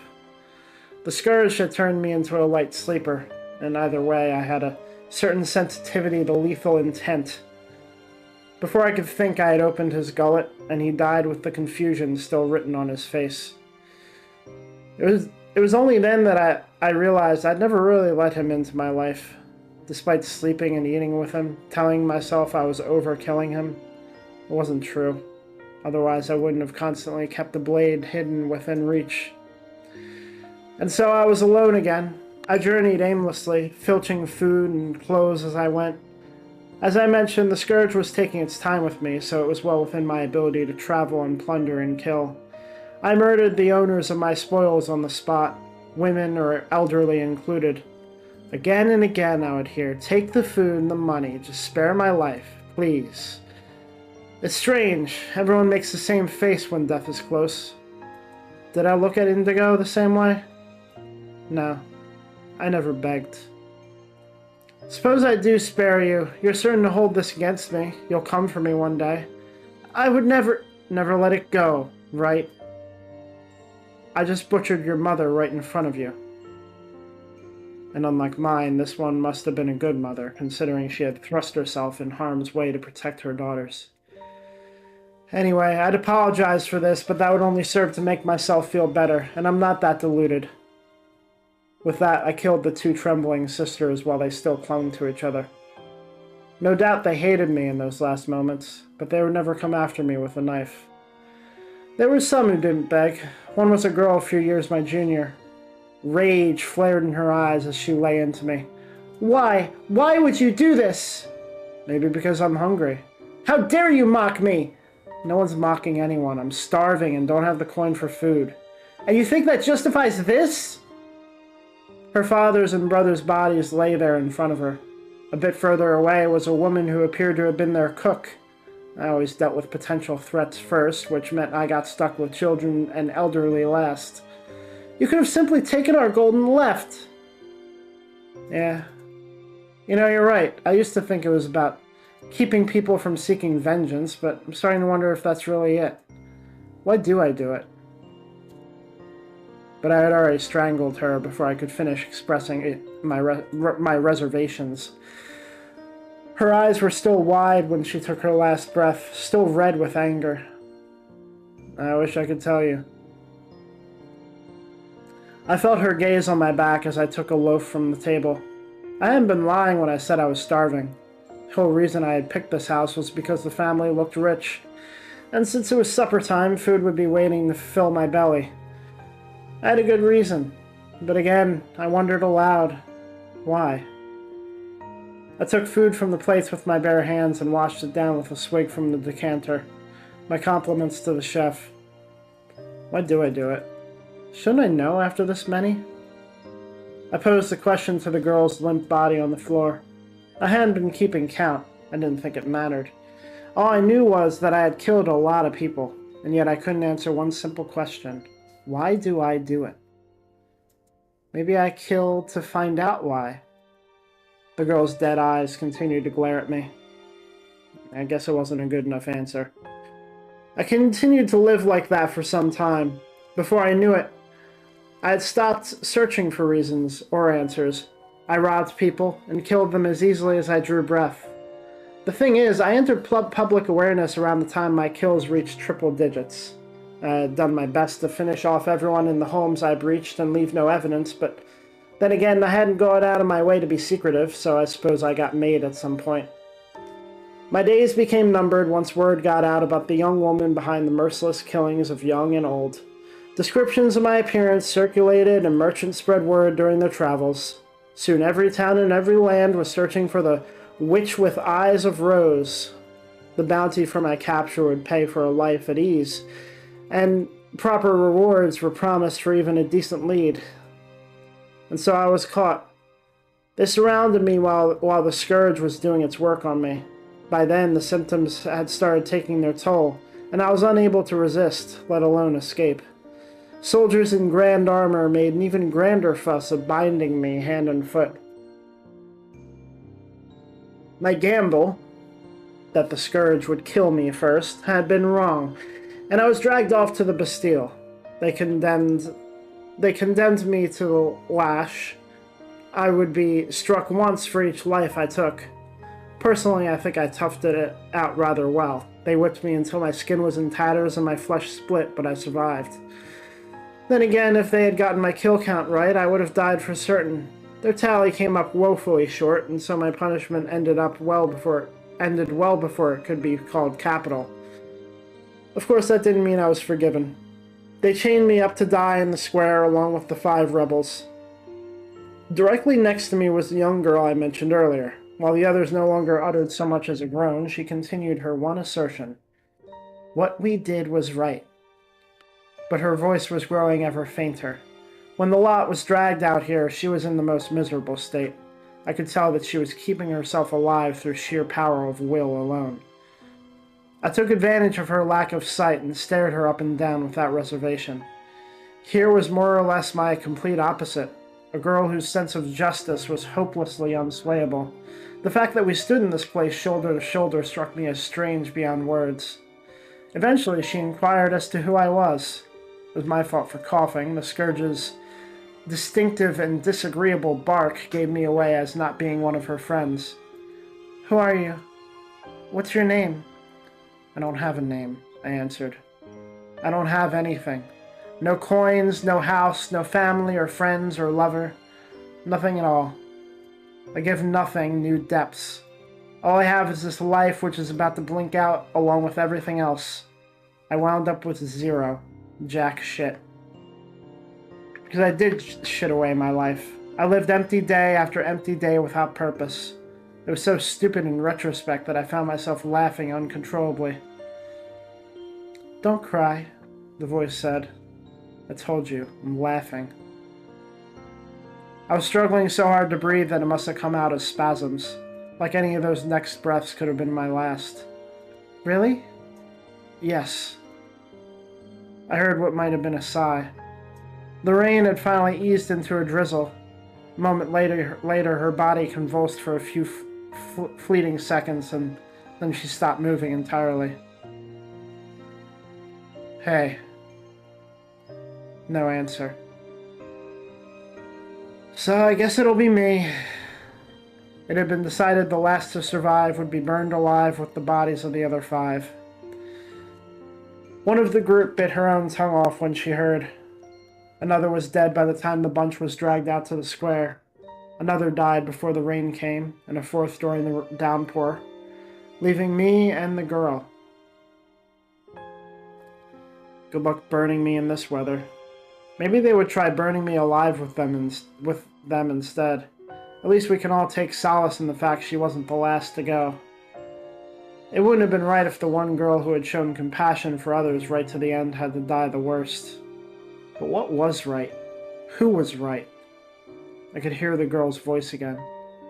what we did was right. And it was. Only the world could be called wrong. This world full of lords who shit on their people. This world with smug murderers like me. This world where those who stand up on behalf of the weak are crushed like so many worms. This is madness. It doesn't make any sense. Ire filled me all at once. No, it had always been there and I just hadn't noticed. I hated the world. I had damned it in my mind since before I could remember. I could feel the tremor of a scream in my throat. Glorp. Something warm dribbled from my mouth. It was blood, not a scream. This fucking world is trying to kill me. Fuck that. Fuck the world. Fuck you all. You fucking die. Fuck you. Fuck you. Fuck you. Then, all of a sudden, I noticed a flower. A rose-colored flower was blooming right before my eyes, between me and the girl's corpse. Where did it come from? I don't remember seeing a flower there. It swayed beneath the rain's blows. The flower must have been new to me, and yet I recognized it. Maybe because its color is so like my eyes. Or maybe I'm already dead, and this is one of those flowers that's supposed to grow in paradise. No, heaven won't have anything to do with me. I'm dying, and this is a hallucination. But that's alright. I still want to see it up close. I want to touch it. No one has ever given me a flower, and I've never longed for one. But this flower I love. I felt something constricting my sight. I wasn't able to shut my eyes, so I kept gazing at the flower. It was so lovely. My life may have been wasted, but this was not such a terrible final thing to behold. As its widening petals filled my field of vision, I greeted the flower with a quiet smile. That's what takes a ring your eyeball. Now for the final short story. We have an epilogue after this, but this is the short story for one.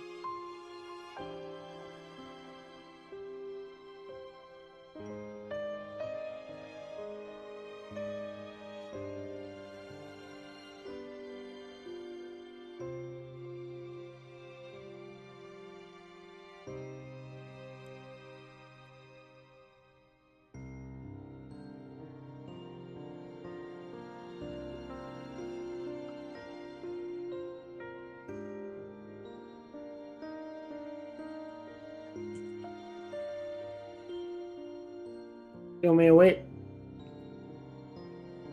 Okay.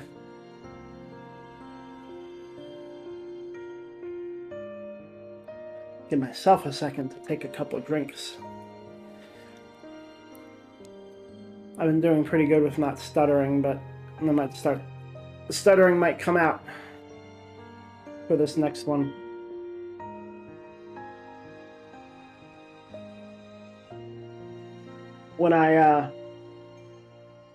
When I'm reading for a long time, I start stuttering a bit.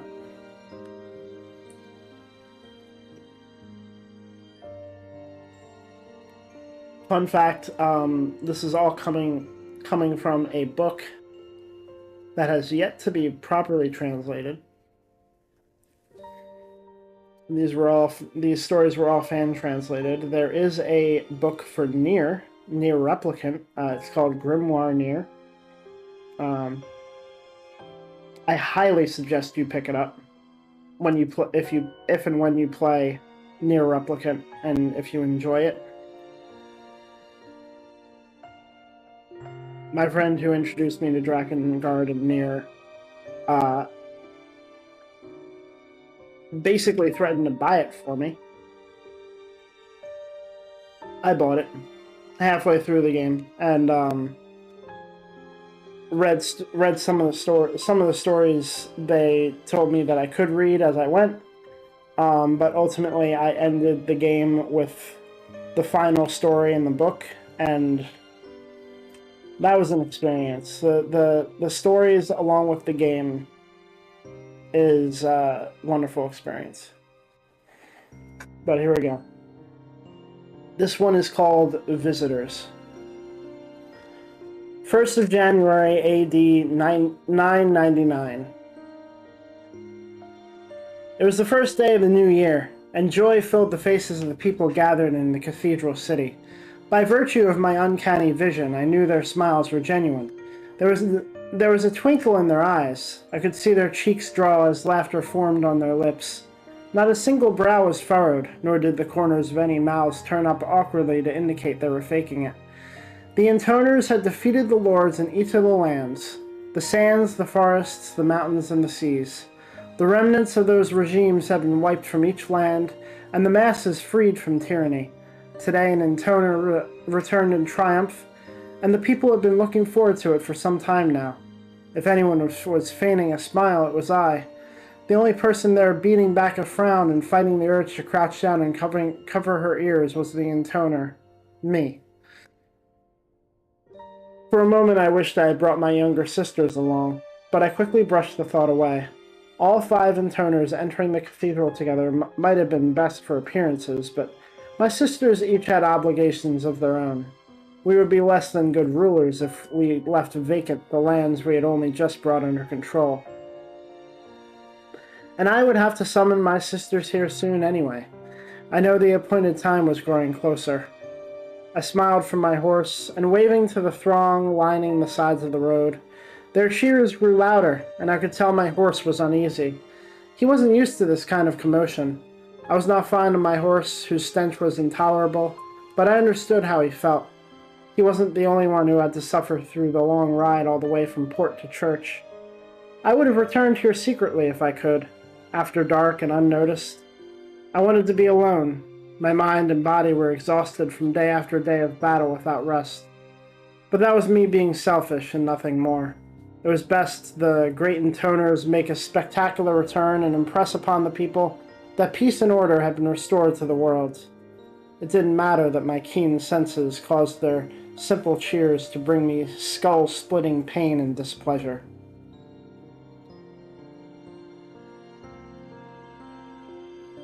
27th January. I spent all my days after my return to the cathedral city holed up in the library. I loved it there. The thick books packing the shelves shut out sounds and voices alike, making it quieter than anywhere else. There was no helping the dust or the fusty odor, but it was significantly more tolerable than the stink of man or beast. Sight and hearing were not my only heightened senses. All 5 were extraordinary. Smell and touch and taste included. It hadn't been as pronounced when I was little. If you went all the way back, my senses used to be only slightly sharper than other people's. But as I got older, those senses advanced at an absurd rate. Noise and odors became a constant irritation. Being touched, even through my clothes, brought me displeasure. No matter what I ate, I was not able to relish it. Excessive visual information battered my nerves. But right from birth, the intoners' bodies all grew too quickly in their own way. In my case, it was my senses. What business did I have hoping for a normal life when I could wield greater power than normal people? Footsteps broke the silence. One person was running toward me. A second person followed at a brisk pace. Before they reached me, however, they jerked to a halt. I sensed then that they were tiptoeing to avoid making even the slightest noise. Eventually, there was a hesitant knock at the library door. I already knew who it was, someone cheerful and full of energy, and yet kind enough to be considerate of my heightened sense of hearing. Just as I was about to greet two, the door made a disagreeable noise, and I heard a tiny shriek. "I'm so sorry, I broke it." The oldest of my younger sisters was on the verge of tears when she emerged from behind the door. The doorknob she had ripped off was still clenched in her hand. Just like I had my keen senses, two grew in her own prominent way, her muscles.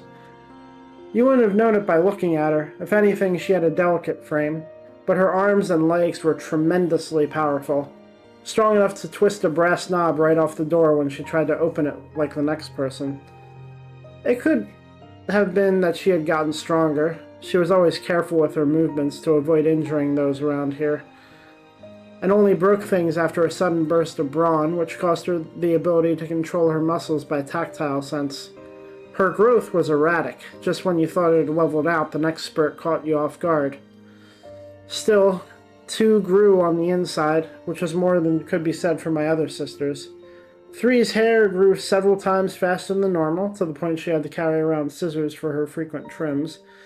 And poor 4 had really struggled with her endless fingernails. Hair you can ignore somewhat, but nails get caught in everything. They chip and they break. Before long, she had taken to biting them off, which had apparently been a tough habit to break. Even still, 4's nails ate away at her self-esteem. It pained me whenever I saw her frantically trying to cover her hands. At the other end of the spectrum was my youngest sister, 5, who loved to flaunt her overdeveloped chest. 4 would savage 5 behind her back, saying that no one her age ought to have that full bosom, and that it was sick and obscene. In retrospect, I think it was envy talking. She felt inferior. The fact that 5 was happy with what she had only rankled for her all the more. "Oh no, 1, what should I do?" 2's voice pulled me back into the moment. "Don't worry about it. It was old and already half broken." "Really?" "Yes." Once I'd told her I would get someone to fix it, she brightened right up. 2's face could be on the verge of tears and instantly turned into a smile. That simple side of her hadn't changed one bit since she was little. "Anyway, it's so good to see you again, 1. How have you been?" She made it sound as if we'd been apart for a while, but hardly any time had passed since I had taken 2 and her disciple to put down the noble's rebellion. "Oh, wait, I guess it hasn't been that long, huh?" The man standing next to her shook his head. The way he ran his hand through that raven hair of his struck me as hopelessly pretentious, but it never seemed to bother 2. If anything, she liked it. Every intoner had a disciple, a man to help and serve her, and this was 2's. "Don't tell me we're the first to arrive." When I informed her they were, 2's eyes sparkled. "Yes, number 1. "You're always the number 1 to me, Lady 2. "Oh, stop it. You're number 1, and I love you more than anyone else in the whole world." 2's cheeks reddened as she professed her feelings. It felt embarrassing to watch these exchanges, which they had kept at year in and year out, but it was good for an intoner and her disciple to be bound together by so fierce a love. That said, the 2 of them could flirt until the end of time if left unchecked, so I decided to step in early and get the conversation back on track. "And how are things in your land?" "Oh, well, a huge monster like this big built a nest in the desert and caused all kinds of trouble, but I got rid of it." I wanted to know what the nobility had been doing since we stripped them of their lives of privilege, or if there was any indication they were up to no good. But 2's mind was elsewhere. She wanted to talk about monster attacks and the harvest this year.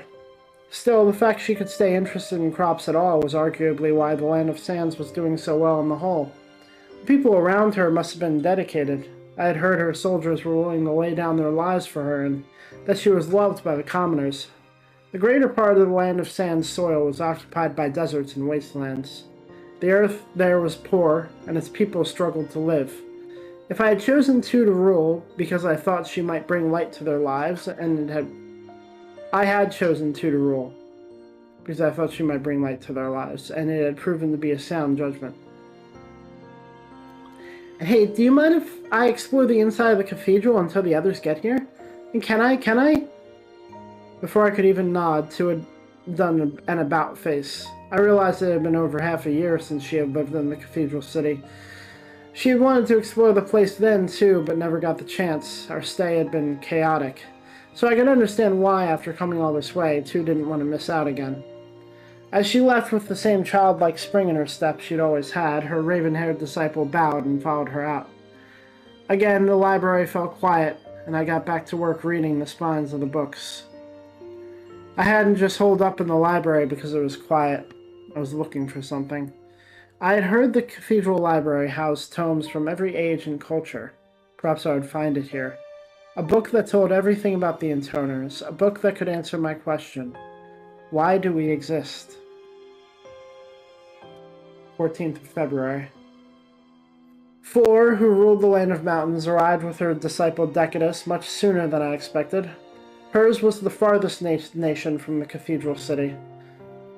I asked 3 if she wanted to make the journey together, but she refused to leave until she finished her dolls. 4 sighed deeply. Three's domain, the land of forests, was the land of mountain's neighbor. Nothing new there. Don't let it bother you. It was unlikely that 4 had been turned down so much as ignored outright. 3 was the strangest of my sisters. Ever since she was a child, she had loved dolls, and everything went in one ear and out the other while she was making them. She even forgot to eat or sleep.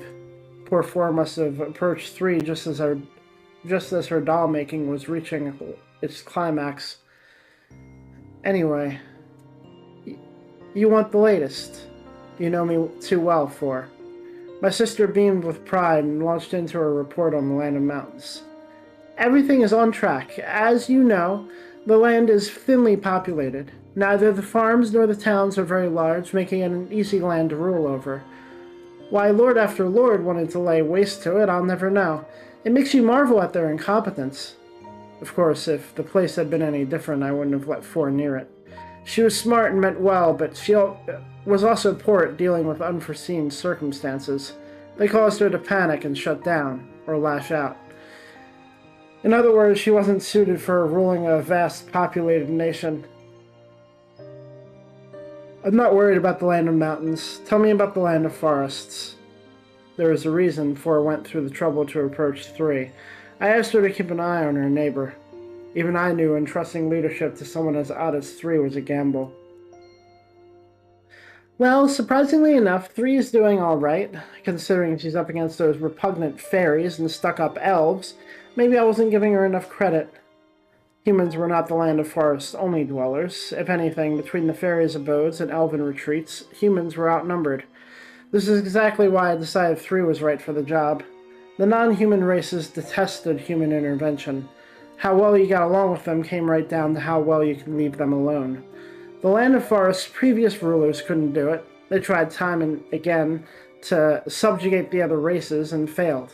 But 3 lacked even a shred of territorial ambition and would therefore never repeat their mistakes. Moreover, the fewer humans 3 had to interact with, the better. 1? Sorry, it's nothing. Go ahead. Well, that's it. So, all is well with the land of mountains and land of forests. The nefarious lords that ruled them are no more, and the people can get back to living without worrying that every last grain of their newly harvested crops will be stolen.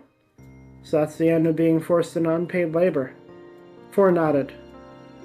But even though her report seemed to be finished, she made no move to leave. Is something wrong? As plain as day, she had something to get off her chest. Do you really want us to go through with this? That's why I summoned you. Before pressed on reluctantly. We have nothing to gain from this fight. So we should just lie down and wait to get murdered? No, you're twisting my words. I'm telling you what your words mean. 4 let out a meek sigh and looked down at the floor. Perhaps she was done trying to argue. You've changed, 1. Yes, I have. But not just me. Like it or not, we all had. We couldn't stay children forever. We had to change. We were intoners, and change was the only way to keep our song's power in check, as it grew mightier with each passing day. At some point it hit me that our bodies all had something wrong with them for a reason. What was my song's power? I understood from my first moments that it was meant to preserve harmony in the world, but where did I learn it? Who taught it to me? 4 looked like she had more to say, but she eventually left the library in silence. Her disciple, Decadus, followed her out quietly. At some point, the two had stopped looking each other in the eye. Was she unhappy to be stuck with a timid, middle-aged man? Compared to 2, 4 was cold to her disciple, and yet her disciple accepted the treatment without a word of complaint, aggravating 4 all the more. Once the pair's footsteps could be heard no more, I resumed my research. I had been searching for a record of the intoners ever since returning to the city, but had yet to find anything. Nothing about the disciples either. Perhaps I had been going about it wrong. Instead of intoners or songstresses, I wondered if they might appear under a different name. Beings with magic as potent as ours couldn't possibly have escaped mention entirely. On top of that, our songs were invoked through an entirely different method than so-called spellcasting. Scholars of magic wouldn't have been able to resist making note of it. And yet, nothing. Why not? Had someone deliberately concealed it? expunged it? And if so, to what end? February 22nd. I thought we would be the last ones. 2 tells me 3 isn't here, said 5 with a look of surprise. 2 tells me 3 isn't here.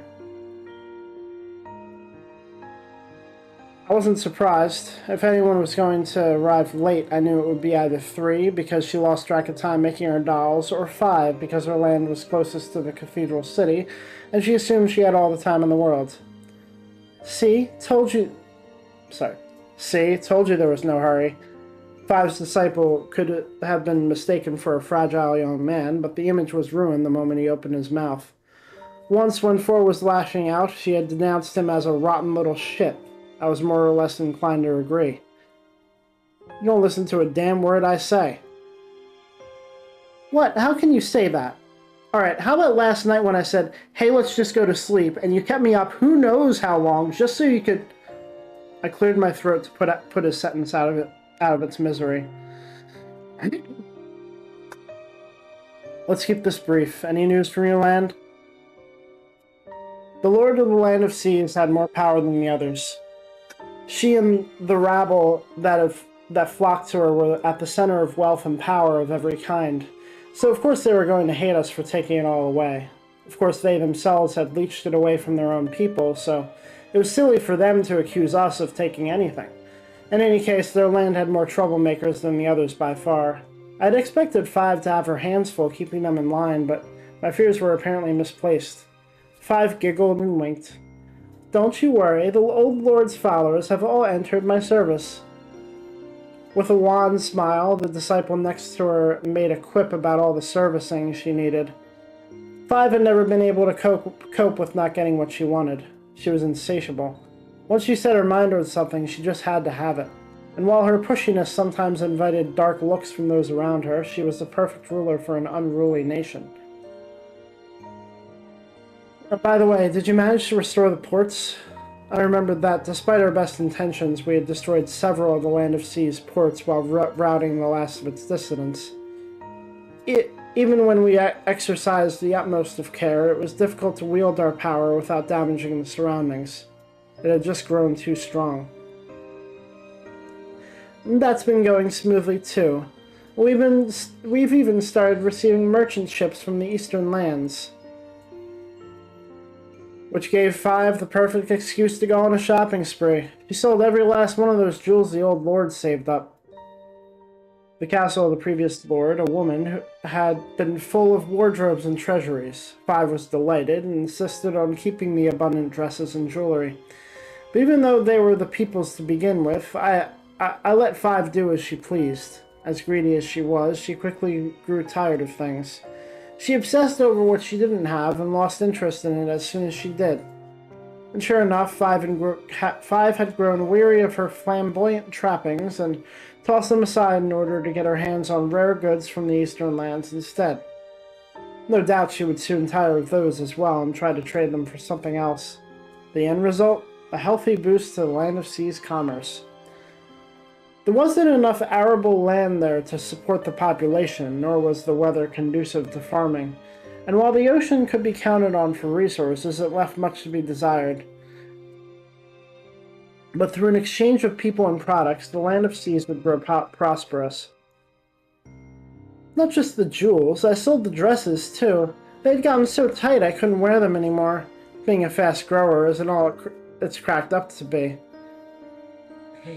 Next to her, her disciple shrugged dramatically. His malicious smile seemed all wrong for such a sweet face. Say that in front of 4 and she'll kill you. Says the man who has set 4 off how many times now? I started to ask, then stopped. Something else was nagging my mind. 2 had clearly gotten stronger, and while 4 wore weapons to cover her hands, I could hear her clipping her nails day and night, which meant they must be growing the same as always. Slowly but surely, my senses were getting sharper, too. I found more and more that sounds and voices felt loud, even from inside the library. And now 5 was saying her clothes had gotten too tight to wear. These grotesque physical changes meant our song's power was still continuing to grow. When I had the body of a child, I longed to be stronger, but now part of me was frightened of just how strong I might become. Alright, we're done. I told them I had research to do and hurriedly walked away. I wasn't lying. I wanted to get back to work at once. For all my searching, I hadn't found a single account of intoners. I was losing my patience. What if there was no such account? I flipped through the pages impetuously, wishing it could brush my fears away.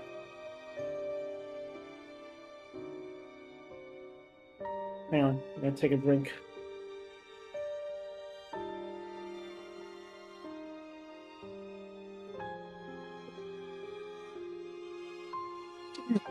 March 4th, AD 999. 3 showed up no sooner than the morning of the day had happened. I had been stacking dusty tomes since the crack of dawn, still fuming over the utter lack of progress with my research. I heard the scissors before anything else. Then I heard footsteps. One person walking erratically, another at a regular rhythm. There was 3 and her disciple. I walk on 2 legs in the morning, 12 legs at noon, and 1 leg in the evening. The door opened suggestively. What am I? I ignored 3's question and simply shot back, what took you? Some of 3's riddles had a point, others didn't. Most were just meaningless plays on words. When she was little, 3 hardly spoke, but ever since learning to make dolls, she had become a garrulous talker. Perhaps playing with dolls and playing with words weren't so different. Your hair. Don't tell me it stopped growing. Ordinarily, 3's hair reached knee length, but at the moment it ended along the curve of her back. She had a terrible stoop. Certainly not, my lady, said the disciple next to her. A short while ago, I took it upon myself to coiffure my lady 3's hair. He let out a jocund laugh. Octa tried to present himself as a sly old goat with a few quirks. In fact, his quirks were anything but few. I see. So 3's hair was growing as fast as always. And why wouldn't it? There was no reason for her to be the sole exception. We needed as much power as we could get in the fight that was now at hand. But what about after that? After our last enemy had fallen, what would stop that power from becoming more than we could handle? I'm tired. Instead of stretching, 3 slouched even lower as she yawned. I'm tired had been 3's mantra ever since she was a child. She would start to droop whenever she wasn't making dolls, and could sit down just about anywhere and fall asleep. And don't sit on the books. The old things will topple over and you'll get hurt. She was moments from sitting on them already. I watched her lurch to the side to avoid them. Why don't you go sleep in your room for a while?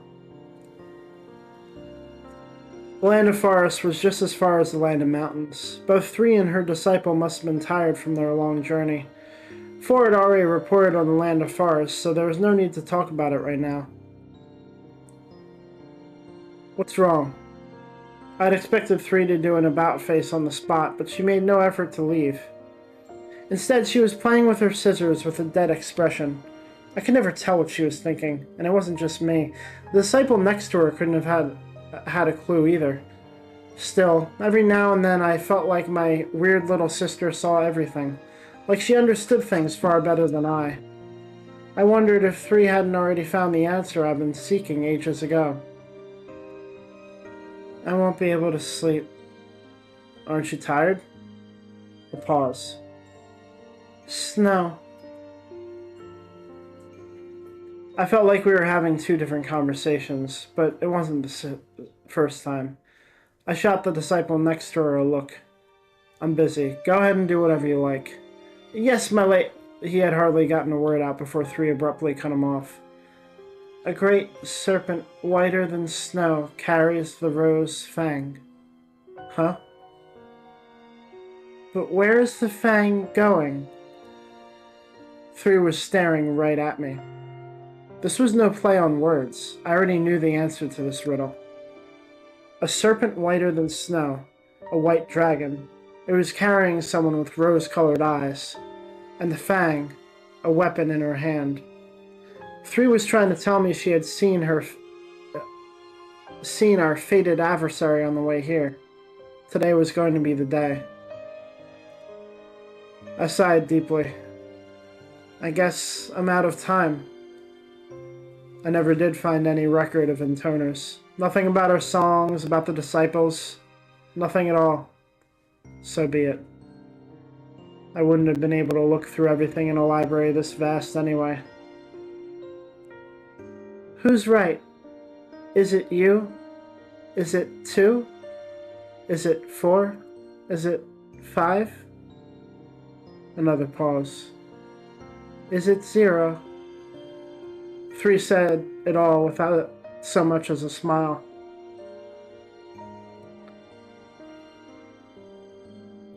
We're all right, in our own minds. I wouldn't be able to do this if I didn't believe I was. People aren't strong enough to go into a fight knowing they're wrong. That's why I needed my answer. I needed to be able to shout at the top of my lungs that, no, this isn't a mistake. Was I that unsure? 1? 3's puzzled tone made me realize I'd been laughing. It's nothing. I'm fine. Whether I had my answer or not, it didn't change what I had to do. So what if I didn't know what intoners were? So what if I didn't know the reason for our power? I could still fight. What did I have to be uncertain about? I closed my book and stood up. The faint roar of a dragon reached my ears. There was no mistake then. The traitor would be here soon. Come on. It's time to keep that promise we made. And with 3 and her disciple in tow, I left the library.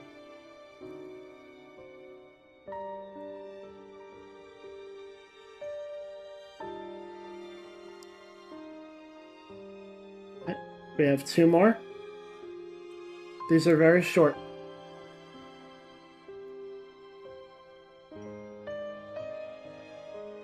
Hello, Leon Might Do Stuff. Thank you. It was made for free. I'm going to get one commissioned eventually. But thank you.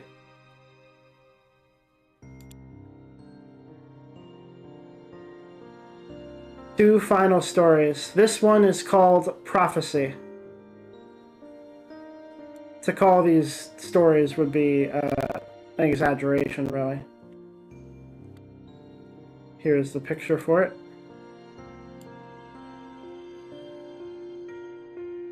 Very nice artwork.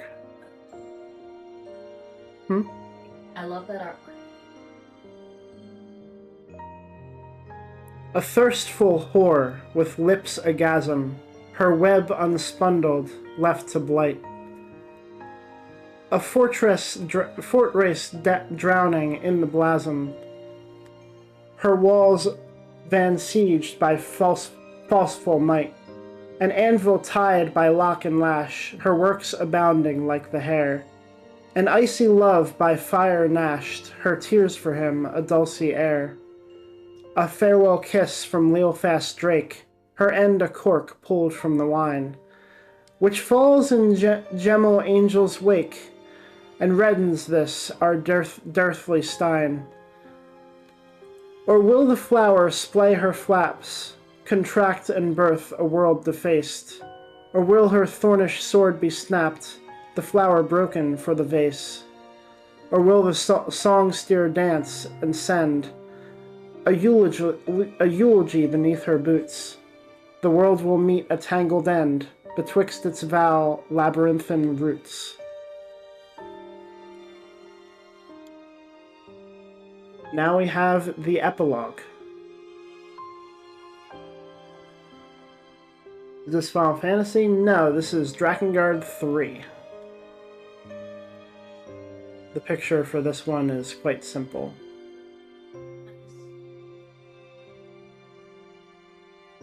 I will leave this on screen as we finish this out.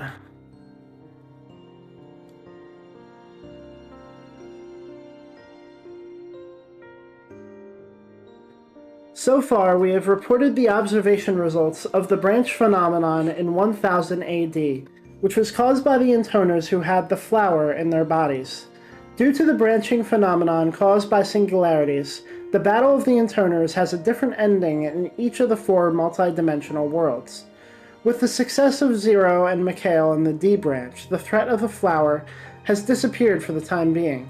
However, since this branching phenomenon has had a great impact on the world, there is a high chance that it will be inconsistent with all records of life to come. It is recommended that all progress of the future be observed and recorded. In addition, there are also humans who are conducting their own independent research on the multidimensional world, such as Yoko Taro and Aishima Jun. It is very interesting to note that the stories of the branched multidimensional world are summarized in expressive methods, such as games and novels. It seems necessary to record the actions of these people as well. This concludes the full report of this document, Record of Flower. One of the creators. Yoko Taro is the creator of Drakengard and Nier. Aishima Jun is responsible for writing a number of Final Fantasy novellas. Her extensive backlist includes stories set in the Final Fantasy, Nier Automata, and Drakengard universes. So, she's the writer. Yoko Taro's the director.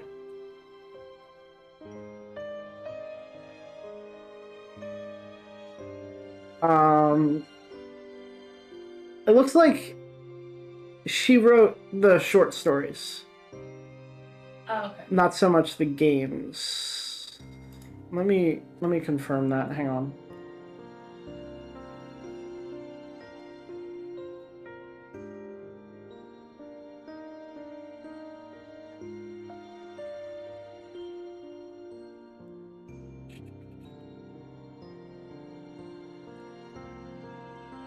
To look up the credits for Drakengard.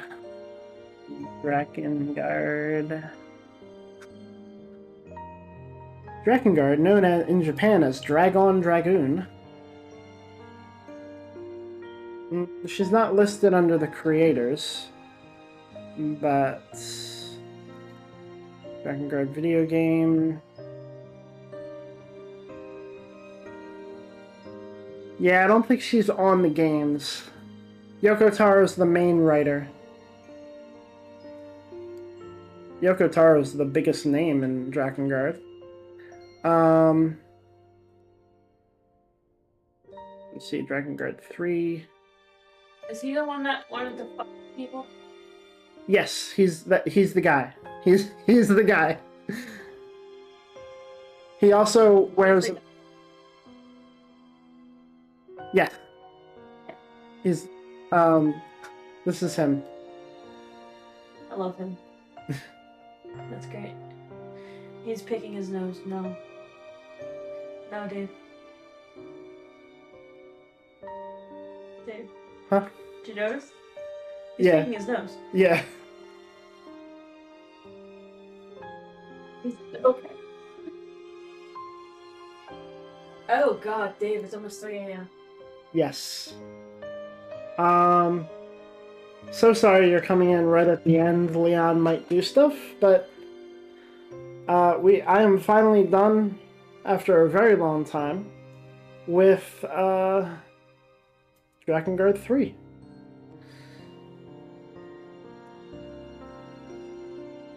We will.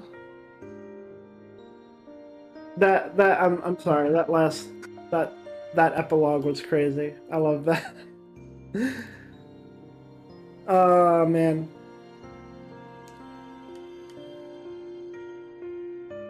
It kind of sent chills down my back when I was reading it.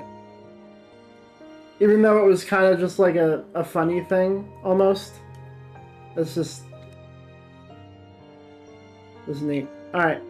But that is it for Drakengard 3. It's gonna be a while before I play Nier Automata. I have a couple games to get through before I get there, but we're going to go hard on that. We have technically 4 days to play those games. We have Monday, Tuesday, Wednesday, and Saturday now. But my Saturdays are mostly taken up. So currently we're playing Final Fantasy 12. We're going to get to the end of that. I have to play the horror games I was trying to play last year. Finish that out. Got Mario and Luigi Brothership and Astrobot, both of which shouldn't take too long. And then we'll play Nier Automata.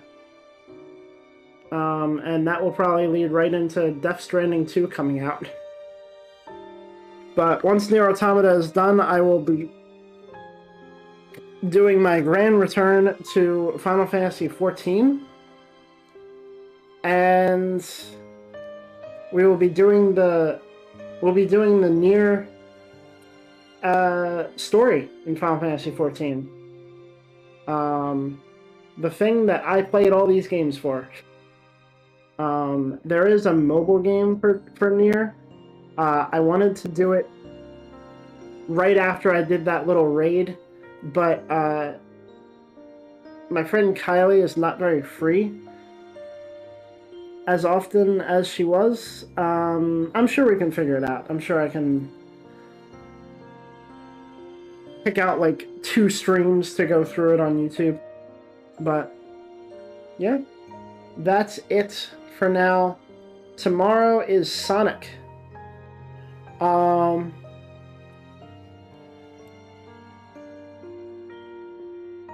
Bree, my girlfriend, is playing Sonic Riders Zero Gravity.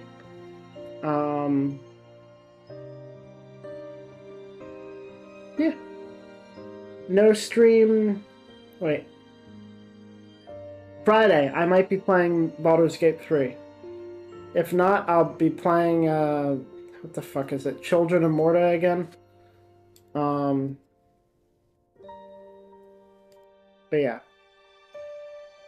No stream Saturday. Final Fantasy 12 will return on Monday. That's it.